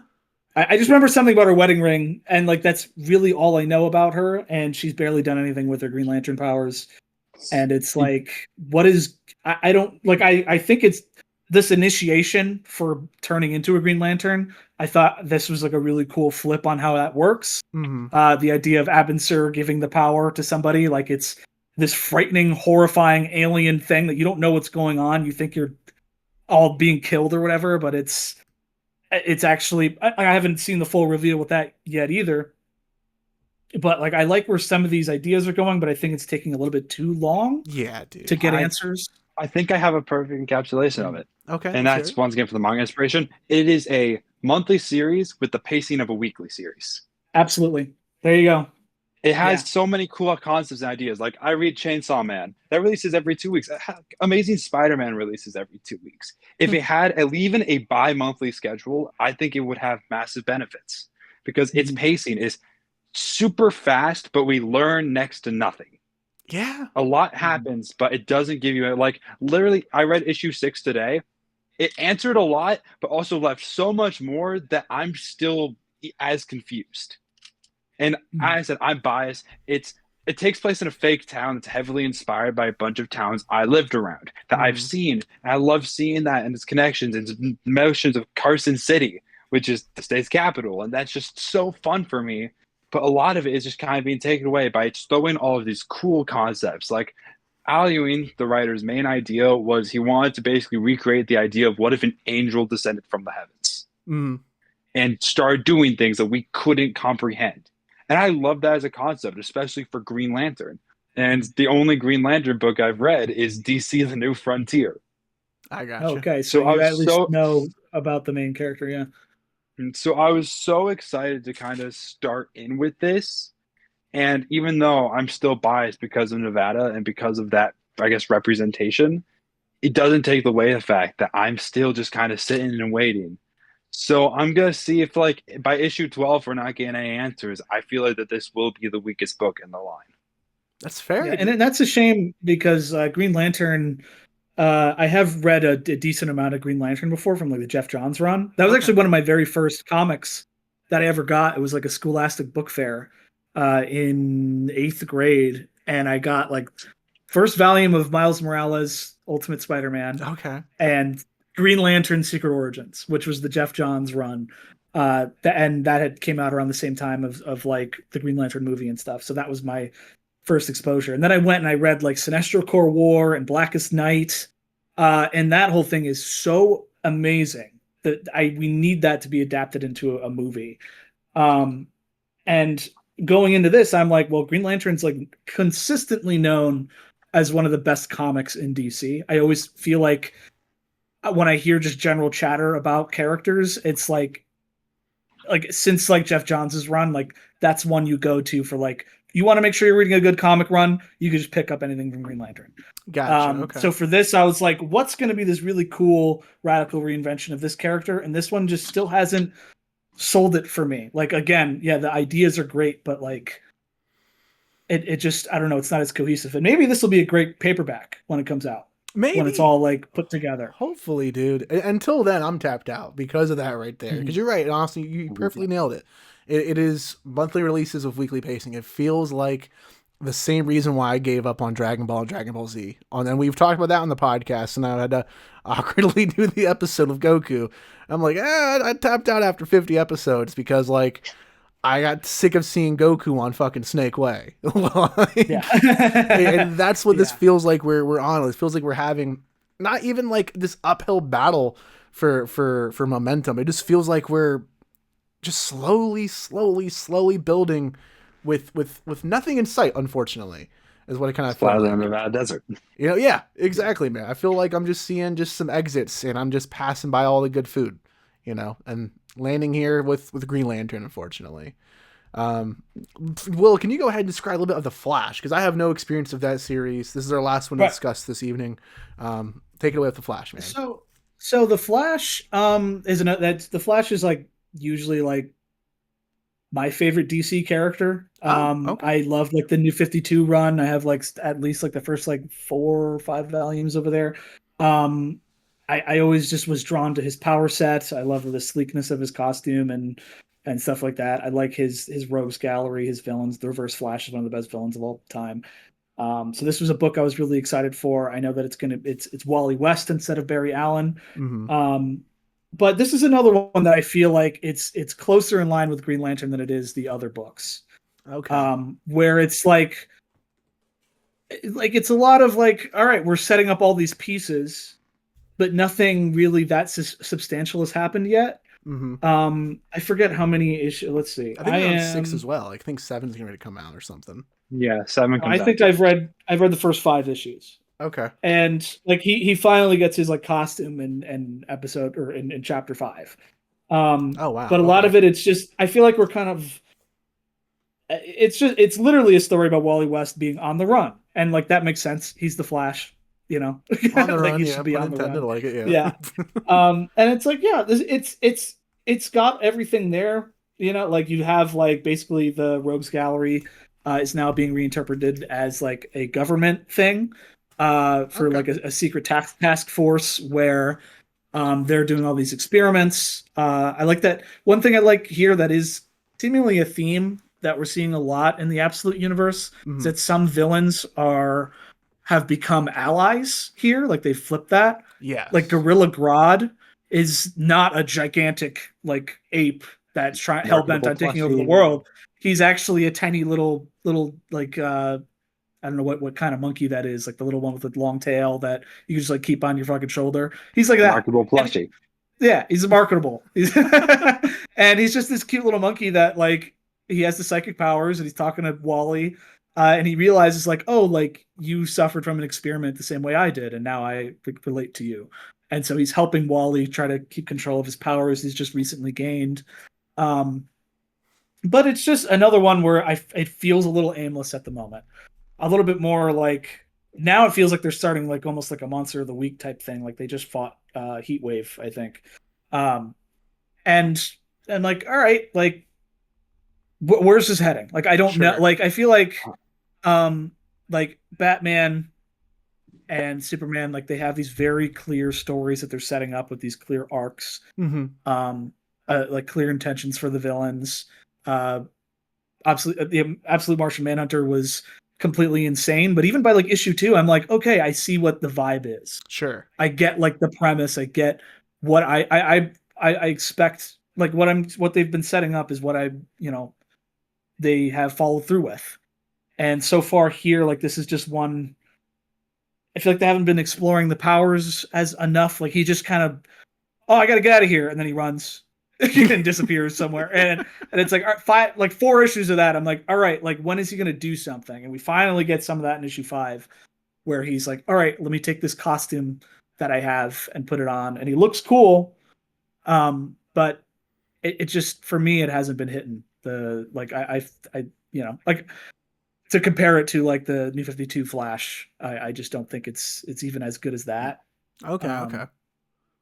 So, and I have high expectations because, as we've already established so far, like 4 out of these are top tier comics that will be remembered for a long time. So you're going to have a couple that are just kind of either mid or lower tier. That's going to happen. So I'm not like I'm going to keep up with all of these because I want to see this whole thing through to the end. But yeah, we'll see where this goes. Like I definitely. I want to see all these characters come together, man. Like whatever Absolute Justice League is going to be insane. I agree on that, dude. That is the only reason that makes me want to continue a little bit on these. To be honest with you, is seeing that or whatever kind of team up we get. Who knows? We'll have to just see where this comes out. Austin, let's hear your thoughts on Absolute Flash as well. So Flash, I had the same opinion as you on issues from issues 1 to 3. I felt like the pace was off, some was off. I was sold at issue 4. I loved issue 4. Okay. I loved the connection with Ralph Dimby. I loved the connection with Dimby and Linda. I loved all of that. And I feel like that actually is going to be like the big connecting piece for the Absolute Universe because of the free comic book day stuff involving Mirror Master. Oh, okay. Which really fascinated me. And I feel like that one thing is that Jeff Lemire, Sweet Tooth is one of my favorite comics. Okay. And I feel like this Sweet Tooth had kind of the exact same thing, where on an issue by issue basis, it's just kind of weird. It's kind of off. You don't really see a point. But when it all comes together, it goes together so well. Like another book is his Moon Knight run for Marvel. Okay. That book was trippy and weird. And reading it monthly, I did not like it. But when it finally released as a collection and I read it in whole as like a whole, it was probably one of my favorite Marvel runs ever. Okay, then. I see what you're saying. So I feel like I'm gonna let him cook for this one. I'm gonna let him cook. Okay. Yeah. Let's go again. Ready to wrap up our discussion for the DC Absolute Universe. Instead of doing ratings for this one, I'd like to propose something else. I have no clue where or when this will be ending or taking us going forward. I think it's all very clear that we're very interested in where this goes going on. So I'd love to do a follow-up episode when we see, I don't know, maybe whenever we get to Absolute Justice League, maybe that's the next, big penultimate kind of thing we're building up towards, or maybe we touch back on this once the universe has ended, however long that may be. But yeah, I want to go ahead and hear your thoughts. Instead of rating this as these stories are currently, I want to hear how you want these adapted. If you want to go through each one real quick, like live action, animation, stick as a comic, that's cool. We can do bullet points for this one.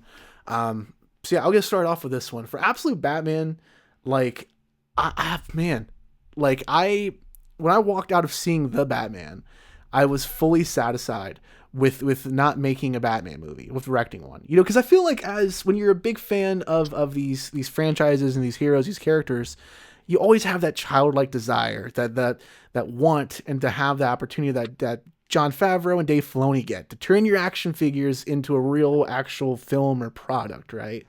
So yeah, I was not at all interested in pursuing anything Batman or whatever. This story reignited that for me. I would love to one day see somehow this story brought into live action. I know it's fucking crazy. I think that could really sell it, to be honest, with just how wild this is. I don't want this to be like a crazy CGI volume thing. So I don't think we're quite there yet with the technology, just because of this cape situation and the sheer size of some of these characters. 20-foot Bane, I can't imagine would look good anytime soon right now. You know what I'm saying? Especially if we're comparing it to recent CGI stuff of the floating head in Thor: Love and Thunder. I don't want any of that shit kind of tainting this world. Point being, I would love to see this adapted into live action. I think a TV series would be best, but obviously you need the budget of a movie for a story like this. Same thing when it comes to Absolute Superman and Wonder Woman. I'd love to see all of them in live action.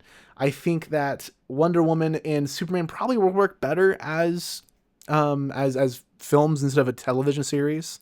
But who knows? In live action, regardless, I think those stories have a chance to live. When it comes to Green Lantern, I couldn't tell you, to be honest. I do think if we had broken this down into almost like a WandaVision-esque kind of television serial, where it's not a full-fledged show, a half hour dedicated to these storylines, but if we pick up in an animation form for a good 10-minute short, kind of like the length of the Star Wars Tales of series, I think that can work for something like this. And kind of try to replicate the feeling of a cliffhanger every episode, if you will. And then coming back to The Martian Manhunter, I said it before earlier, this reminds me so much of the Beatles' Yellow Submarine visually. It's just such a trip. When they're in, what is it, Peppermint Land, I think, when in Yellow Submarine's what they call it, when they're dealing with the blue meanies and they're in the Sergeant Pepper's gear. Everything about this run just reminds me so much of those sequences, or even the No Man sequence in Yellow Submarine. So I'd love to see this in 2D somehow. Again, I think it could work in a serial. I think it can work in a full-fledged animation thing, or I think this could work as a special. I know Marvel has kind of broken that wall of just putting out a 50-minute or an hour and whatever minute kind of thing and not making it a whole broken up show. This could work like that, dude. The miniseries stuff could work. I really hope going forward that Green Arrow doesn't just replicate this 12 or 6 issue run. I think they'll be kind of lazy if we see Absolute Martian Manhunter become the standard for how miniseries should flow going forward. I want these to all feel unique. So I don't know. We'll just have to see how the rest of this turns out. But right now, I'm very much feeling like 2D, cel-shaded, trippy Yellow Submarine kind of style. Will, what about you? How would you like to see these stories adapted? I mean, I do feel like things like Absolute Batman are probably on paper the most easy to turn into a film. Sure. But I think ideally, man, if we're talking realistically, sure, right? Because it's how the hell would any of this get adapted in any time? With the direction we're going with the DC universe, James Gunn has been open to hey, we want to do Elseworld stories. Yeah. which maybe that's how we can get like a Martian Manhunter or something like that, something that is truly like super radically different. um but like I think this should all be animated because right now I don't know what the fuck DC's doing as on the animation side besides like I mean they did announce a couple like random things, but none of them are like in the DCU or anything so far besides Creature Commandos. Everything else is like they're doing like a Starfire show. They're doing like My Adventures with Green Lantern, which is a part of the My Adventures with Superman universe, Mm-hmm. and they're kind of all over the place there. And I'm like, if you want to create another kind of sub universe where you're doing your own thing, this is it. Where Yeah. you could turn them into like because the animated films specifically they just wrapped up like their past universe that they had going on, which was really like three universes like rolled into one. They were having their own crisis events and rebooting, and they would have a whole series taking place in this universe with a specific aesthetic and overarching storyline. I think that's what they should go with is, but don't like make these cheap, you know, what you find in the DVD bins at Walmart. Yeah, yeah. Put real fucking effort into these. Make these actual productions. Maybe even if some of them are good enough, like put them out theatrically. Like I could totally see some of these like being adapted into like particularly just the main trinity of Batman, Superman, Wonder Woman, and then also Martian Manhunter. Like as we said before, like I think visually speaking, it's doable with what we have seen with things like Across the Spider Verse. It's like, and I desperately want people to see these versions of the characters because I think a lot of people um, would really appreciate it because we've seen the same you know, uh, Martha and Thomas Wayne getting shot in the alleyway, that Yeah. origin story, Batman being a billionaire, and how many times have you seen memes or people online just being like, "Fuck Batman, he's a out of touch billionaire beating up mentally ill people or something." Oh, a Like thousand times, yeah. why doesn't Batman just use his money to cure the homelessness and mental illness in the city? Like or yeah, like I think that this is that story for those people that want this alternative take on Batman as a more like working class, hero. Same thing with Superman, where he's been brought down, to that level as well. Mm. So yeah, but I think that animation's the way to go with all this stuff, especially given like the level of like anime influence. Like lean into that, Yeah, that's true. with That some of is these. true.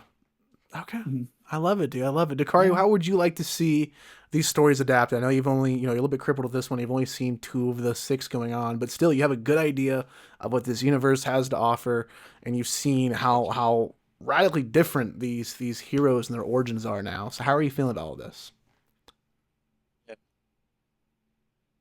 Said I do feel like the absolute Batman and Superman would translate easier and more effortlessly to film Mm-hmm. because I can see somebody like Ryan Coogler or Denis Villeneuve even doing either Batman or Superman, you know what I'm saying? I could see somebody like maybe who's a really good modern director. Mm, well, besides Christopher Nolan, Oh, because Christopher Nolan already fucking did Batman. I You was know what thinking I'm the saying? John Wick. I was thinking John Wick Chad Yeah. Stahelski? for Yeah, Batman. He would knock yeah, this out of the fucking I park. think okay, my hot take. I think yeah. Fede Alvarez for Batman for all the body horror. Okay, Oh, you okay, know That'd be what? cool. Low key. That's okay. actually I like that That's pretty cool. That's pretty cool. because there is a Honestly, lot of body horror.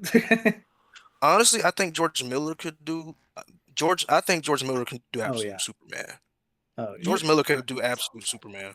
I would adore Mhm. seeing. I think her last name's Farge, the director of The Substance and Revenge, to do Wonder Colin Woman. Oh, I'd Oh, Farge? kill to see do that. absolute Batman? Oh, No, no, I'm hell saying yeah, for that would Oh be Wonder my so Woman. god. cool. For Wonder Woman, dude. Oh, I'd Wonder Woman? kill to see Okay, something okay, like that. Oh, with like all the creature designs for hell, that would be awesome. That's yeah. okay, that'll be cool.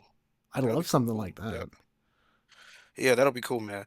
But yeah, I haven't read any of the other ones to really say like what I would prefer for them. Mm-hmm. So I can't really speak on those, but I will say for Absolute Superman and Absolute Batman, do think it would be effective if they have the right people behind animating it, you know? But honestly, I feel like these would be a little bit more effective and Kindred if it was live action. You know what I'm saying? I feel like people really feel the weight of these underdog stories. You know what I'm saying? Mm-hmm. If it's translated well to live action, and you just got to have the right filmmakers for it. You know what I'm saying? That's just really it. And I know a few that I think could really pull that off. You know? Hell yeah, dude. I'm here for it. I'm here for it. Ah, man, I can't stop thinking about a Farge directed Absolute Wonder Woman. God damn it. That would be so good. That would Austin, be. I gotta read Absolute Wonder Woman, man. That sounds like it'll be interesting. It's so good. it's such a good time. Mm. Such a good time. Austin, let me hear your thoughts and how you want to see these things come to life one day. So I say two paths. The film part sounds like the most fun and just be the most adventurous. I feel like the animation would probably be the most likely route, especially with Invincible being a great example of a one-to-one adaptation. Okay, that's a good point. But okay, so you've told me. So one thing that interests me now, once again, this is not what I want. It's just something I feel that should be noted. And you've told me your opinions on Zack Snyder Yeah. and how you feel about him as a filmmaker. I think the Absolute Superman thematically is what Zack Snyder wanted his Superman to be. Yeah. Oh yeah. Visually It's too. like, This this hardcore, Superman, edgy this Superman. this edgy Superman that isn't even sure if humanity should be saved, and is like trying to discover that for himself. I think that as a possibility, he could. If Absolute Superman existed when Zack Snyder was gotten into Superman, I feel like that was what he would have adapted. I agree. I can see Even that, though, dude. so, but that ship has sailed. We don't need. I mean, that. no, I feel like I ain't gonna lie, and I don't think this would happen, but I feel like Ari Aster should do some of this absolute shit. Especially with He might- with he might- Brainiac. I think With Ari what? Aster would probably like Martian Manhunter. Get like Yeah, I was something about to like say. that. Like where because he's a very cerebral Mm. director. Him or like Alex Garland would fuck with Alex like, Garland would do. Alex that. Garland would fuck yeah. with that. Mhm. Yeah. I would love to see actually Robert Rodriguez for Absolute Batman. I just feel like Yeah, that's his another just like his just like Mel over the topness just I feel like would match so well. I'd love to see for for focusing on Green Lantern. Oh my god, what's his name? Hold up, I thought I had it over here. Trevor, no, the guy who made 12 Monkeys. Oh, And, I know Brazil. you're talking about. Terry Yeah, Gilliam. dude. Yes. Terry Gilliam. But I have I would 12 love to monkeys see on him do 4K. Green Lantern. Mm-hmm. I have it. I have it on Blu-ray up here. Nice. I don't know if he's still alive or not, but I feel like that he would make a great job for Green Lantern. Just that kind of just cerebral, just confusion, Mm-hmm. I guess. Because like I have no clue what happens in 12 Monkeys, but it's one of my favorite movies ever. So I feel like being able to kind of chill with that. Mm-hmm. I feel like that like being able to create live action adaptation. Like I said, like we need some of the best modern directors. Like Denis Villeneuve, I feel like would do a great job. Absolutely, I think he would really do a good Batman. He would do a great absolute Batman. Oh, without a doubt. I feel like Ryan Mhm. Coogler would just do so good with some of these characters. Give Coogler He just knows- Superman, he knows- dude. Fuck the Michael B. Yeah. Jordan Superman movie. I want Coogler to touch this, you know? Exactly. Oh yeah, this shit would be hard. This shit would be hard. I feel like that it would also be cool to let out if they do the animation route, giving it to other studios. Like they're making that Mr. Miracle show right now, that animated one that's based on Tom King's book, and Streets are saying that they're going to be giving the animation job to Mappa. What? Okay. What is- that's what is really Mappa? cool. What is That? that? It's an anime studio. Oh, That's cool. Very They cool. made, I'm not well versed in that. Aren't they on? They're doing Chainsaw Man, right? yeah, they're doing Chainsaw Man. They did Jujutsu Yeah, I heard about Kaisen. They're that. doing One Punch Man. Okay, I They're gotcha. overworked to death, but they always Yeah. make quality stuff. Damn. So See, if they, Yeah. giving Damn. them proper budget to be able to like create this stuff, like Invincible, like it's already well known, already incredibly popular. It would be that much more if the animation was top notch. Yeah, I feel you, man. You know, And like that's the best thing that you like is like looking to why Invincible is so successful and just tapping into that, doing these like one-to-one kind of comic book adaptations. And like my hot take with the comics is that like DC is releasing these compact versions for $9.99, which are being targeted towards the manga. I feel like that if they really want the Absolute Universe to hit the next level, they would release like volumes 1 and 2 together in a compact. Oh, I agree. That could But sell I feel well. that I would totally get that, and I already have the physicals. Yeah, But I'm getting physicals too. I'm for trying Martian to. Manhunter, actually, I never even thought of it before we're doing the Spider-Verse style, where like everything in the real world is 3D, and then Martian Vision is 2D, would be the coolest thing ever. Ooh, yeah, There you go. dude, mix it right there. That could be cool. Like that Yeah. just sounds so fluid. That just makes so much sense to me. Yeah. Is like are like how many Martian Manhunter issues are they? 6. Right now, There's 6. going to be 12 6. total. Yeah. Okay, And they're so going like on hiatus, so you have a lot of time to catch up. okay, so the first few I would still be able to pick up in stores. Should And they've been be. doing reprints like heck. Issue 1 is the most sold book featuring Martian Manhunter in history. Sure. So I probably won't find issue 1. No, I know they're that- reprinting it next week actually. Okay, I well think yeah, I'm gonna get me a copy. the trade for it should be coming out relatively soon. I remember I saw the pre-order on Amazon. I don't remember the exact date. I think it's like December. Okay. Yeah. Well, guys, I think I'm just going to go ahead and wrap it up for our in-depth discussion of the DC Absolute Universe. It's been a blast being able to incorporate new episodes and new themes and new types of episodes of this kind of season for Galaxy of Film, this being the first one we did for that. We will be doing these every 3 weeks or so is kind of our plan going forward to do an episode like this. That doesn't necessarily mean it'll be a comic book discussion. We have other things going on. We'll have, instead of just having, celebrity guests come and talk about a specific movie they've worked on or want to kind of, focus on, we'll talk about their whole careers during episodes like that. We'll have more open-ended episodes of other discussions going forward too. So just stay tuned. If you guys enjoyed this, every 3 weeks or so, we'll have something else going forward. But next week, since we talked so much about anime during this episode and some of the influences on these comics, we're discussing Akira and Ghost in the Shell, so stay tuned for that one. But yeah, Dakar, do you have anything you want to finish off the episode with before we go ahead and wrap up, plug our guests here? Yeah, man. First of all, shout out to Will, man. Man, get up, man.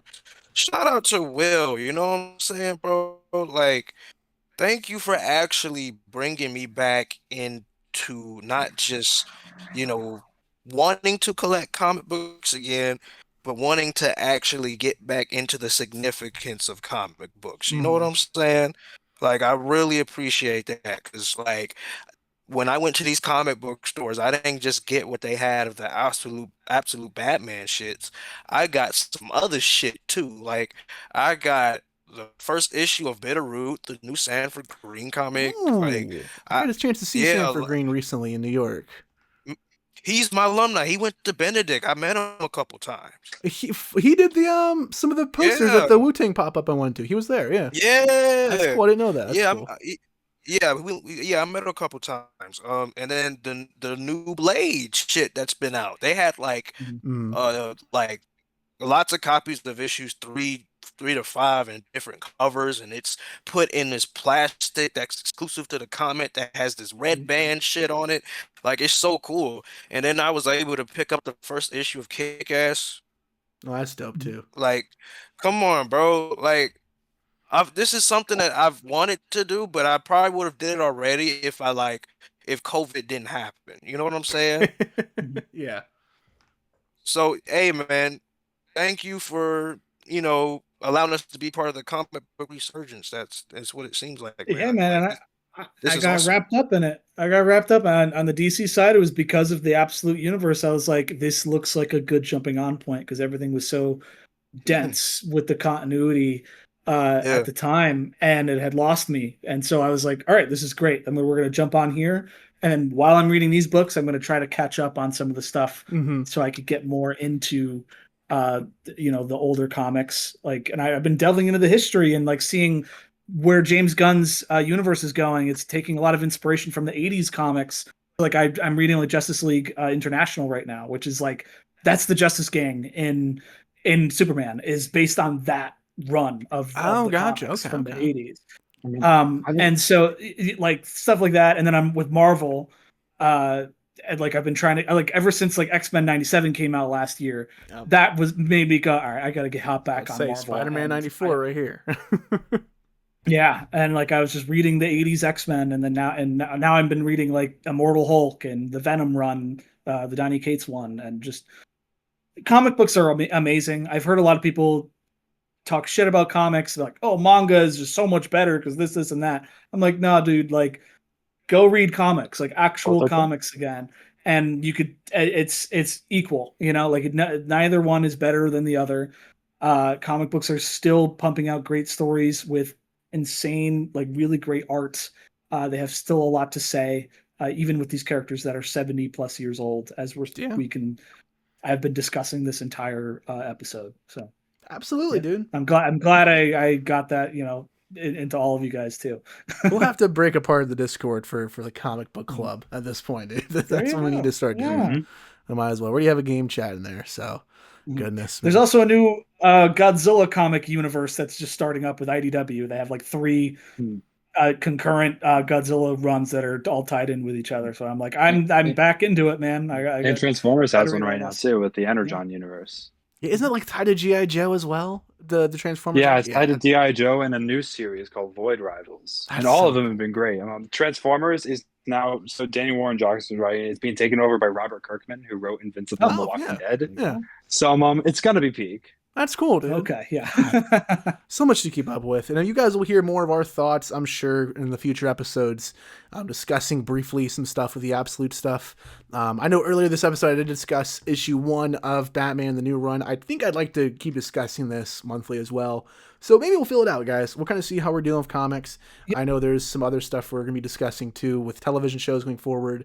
But at the very least, I think during our recent views, our Patreon show, you know, that is something where we can dedicate some time into discussing comic stuff. For whatever reason, if it doesn't make its way on the main show, I think recent views would be the place for that kind of conversation. So, yeah, the comics will be going with us going forward. That's for sure, dude. I got like a stack of hardcovers that came in today, too. It's fucking nuts. Love to do a review of Invincible one day, because I binged that in like 3 weeks. It was like every week I read one of the compendiums, and it just blew my mind. Oh wow, yeah. I didn't get to the comics of Invincible. Yeah, need to cover them at some point, dude. Need to cover them. But Austin, it's been a pleasure getting you on here and introducing the Galaxy of Film, good sir.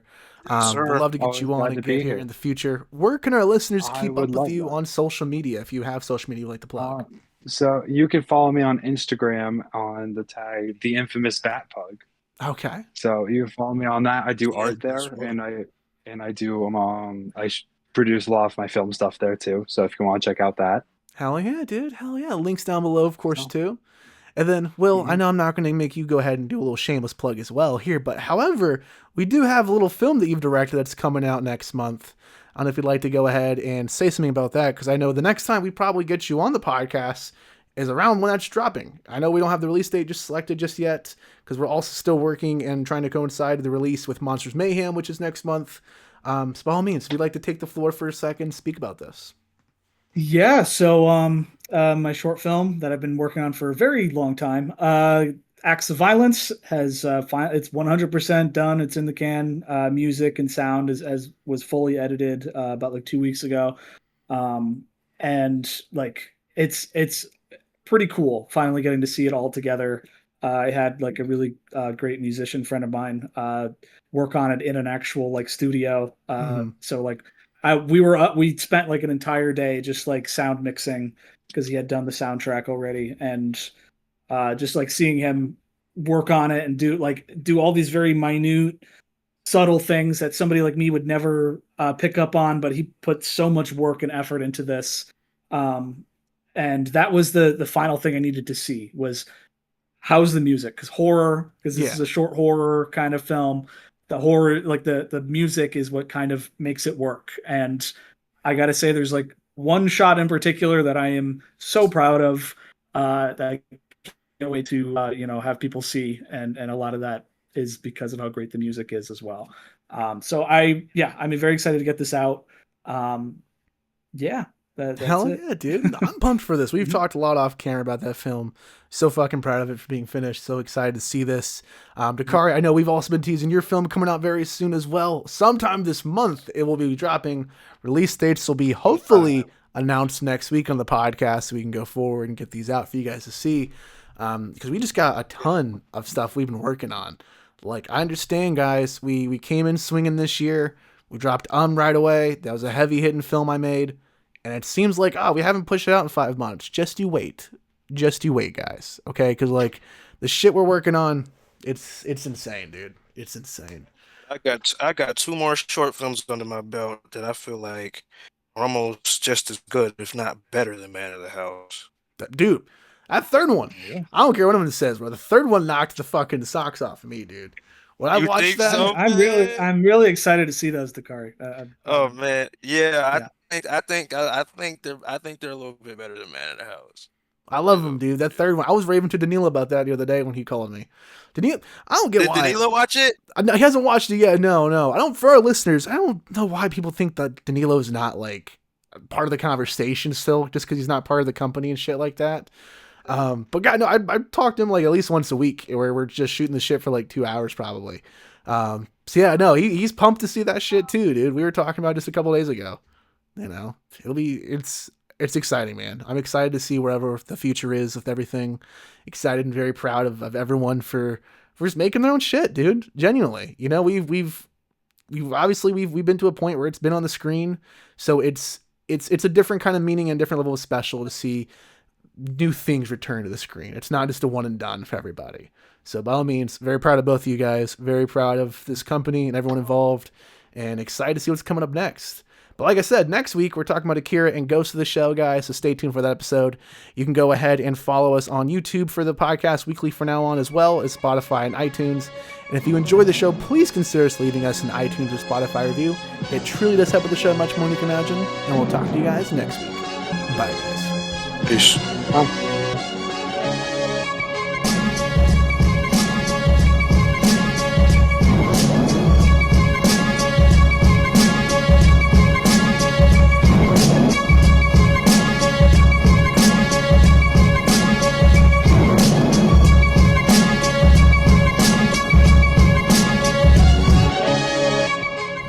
You can find all our other podcasts, original films, articles, and music on our website, galaxyofilm.com. We're also on Instagram, Threads, Blue Sky, Facebook, YouTube, Spotify, iTunes, and you can join our Patreon for exclusive content and our Facebook fan club for early access to our films.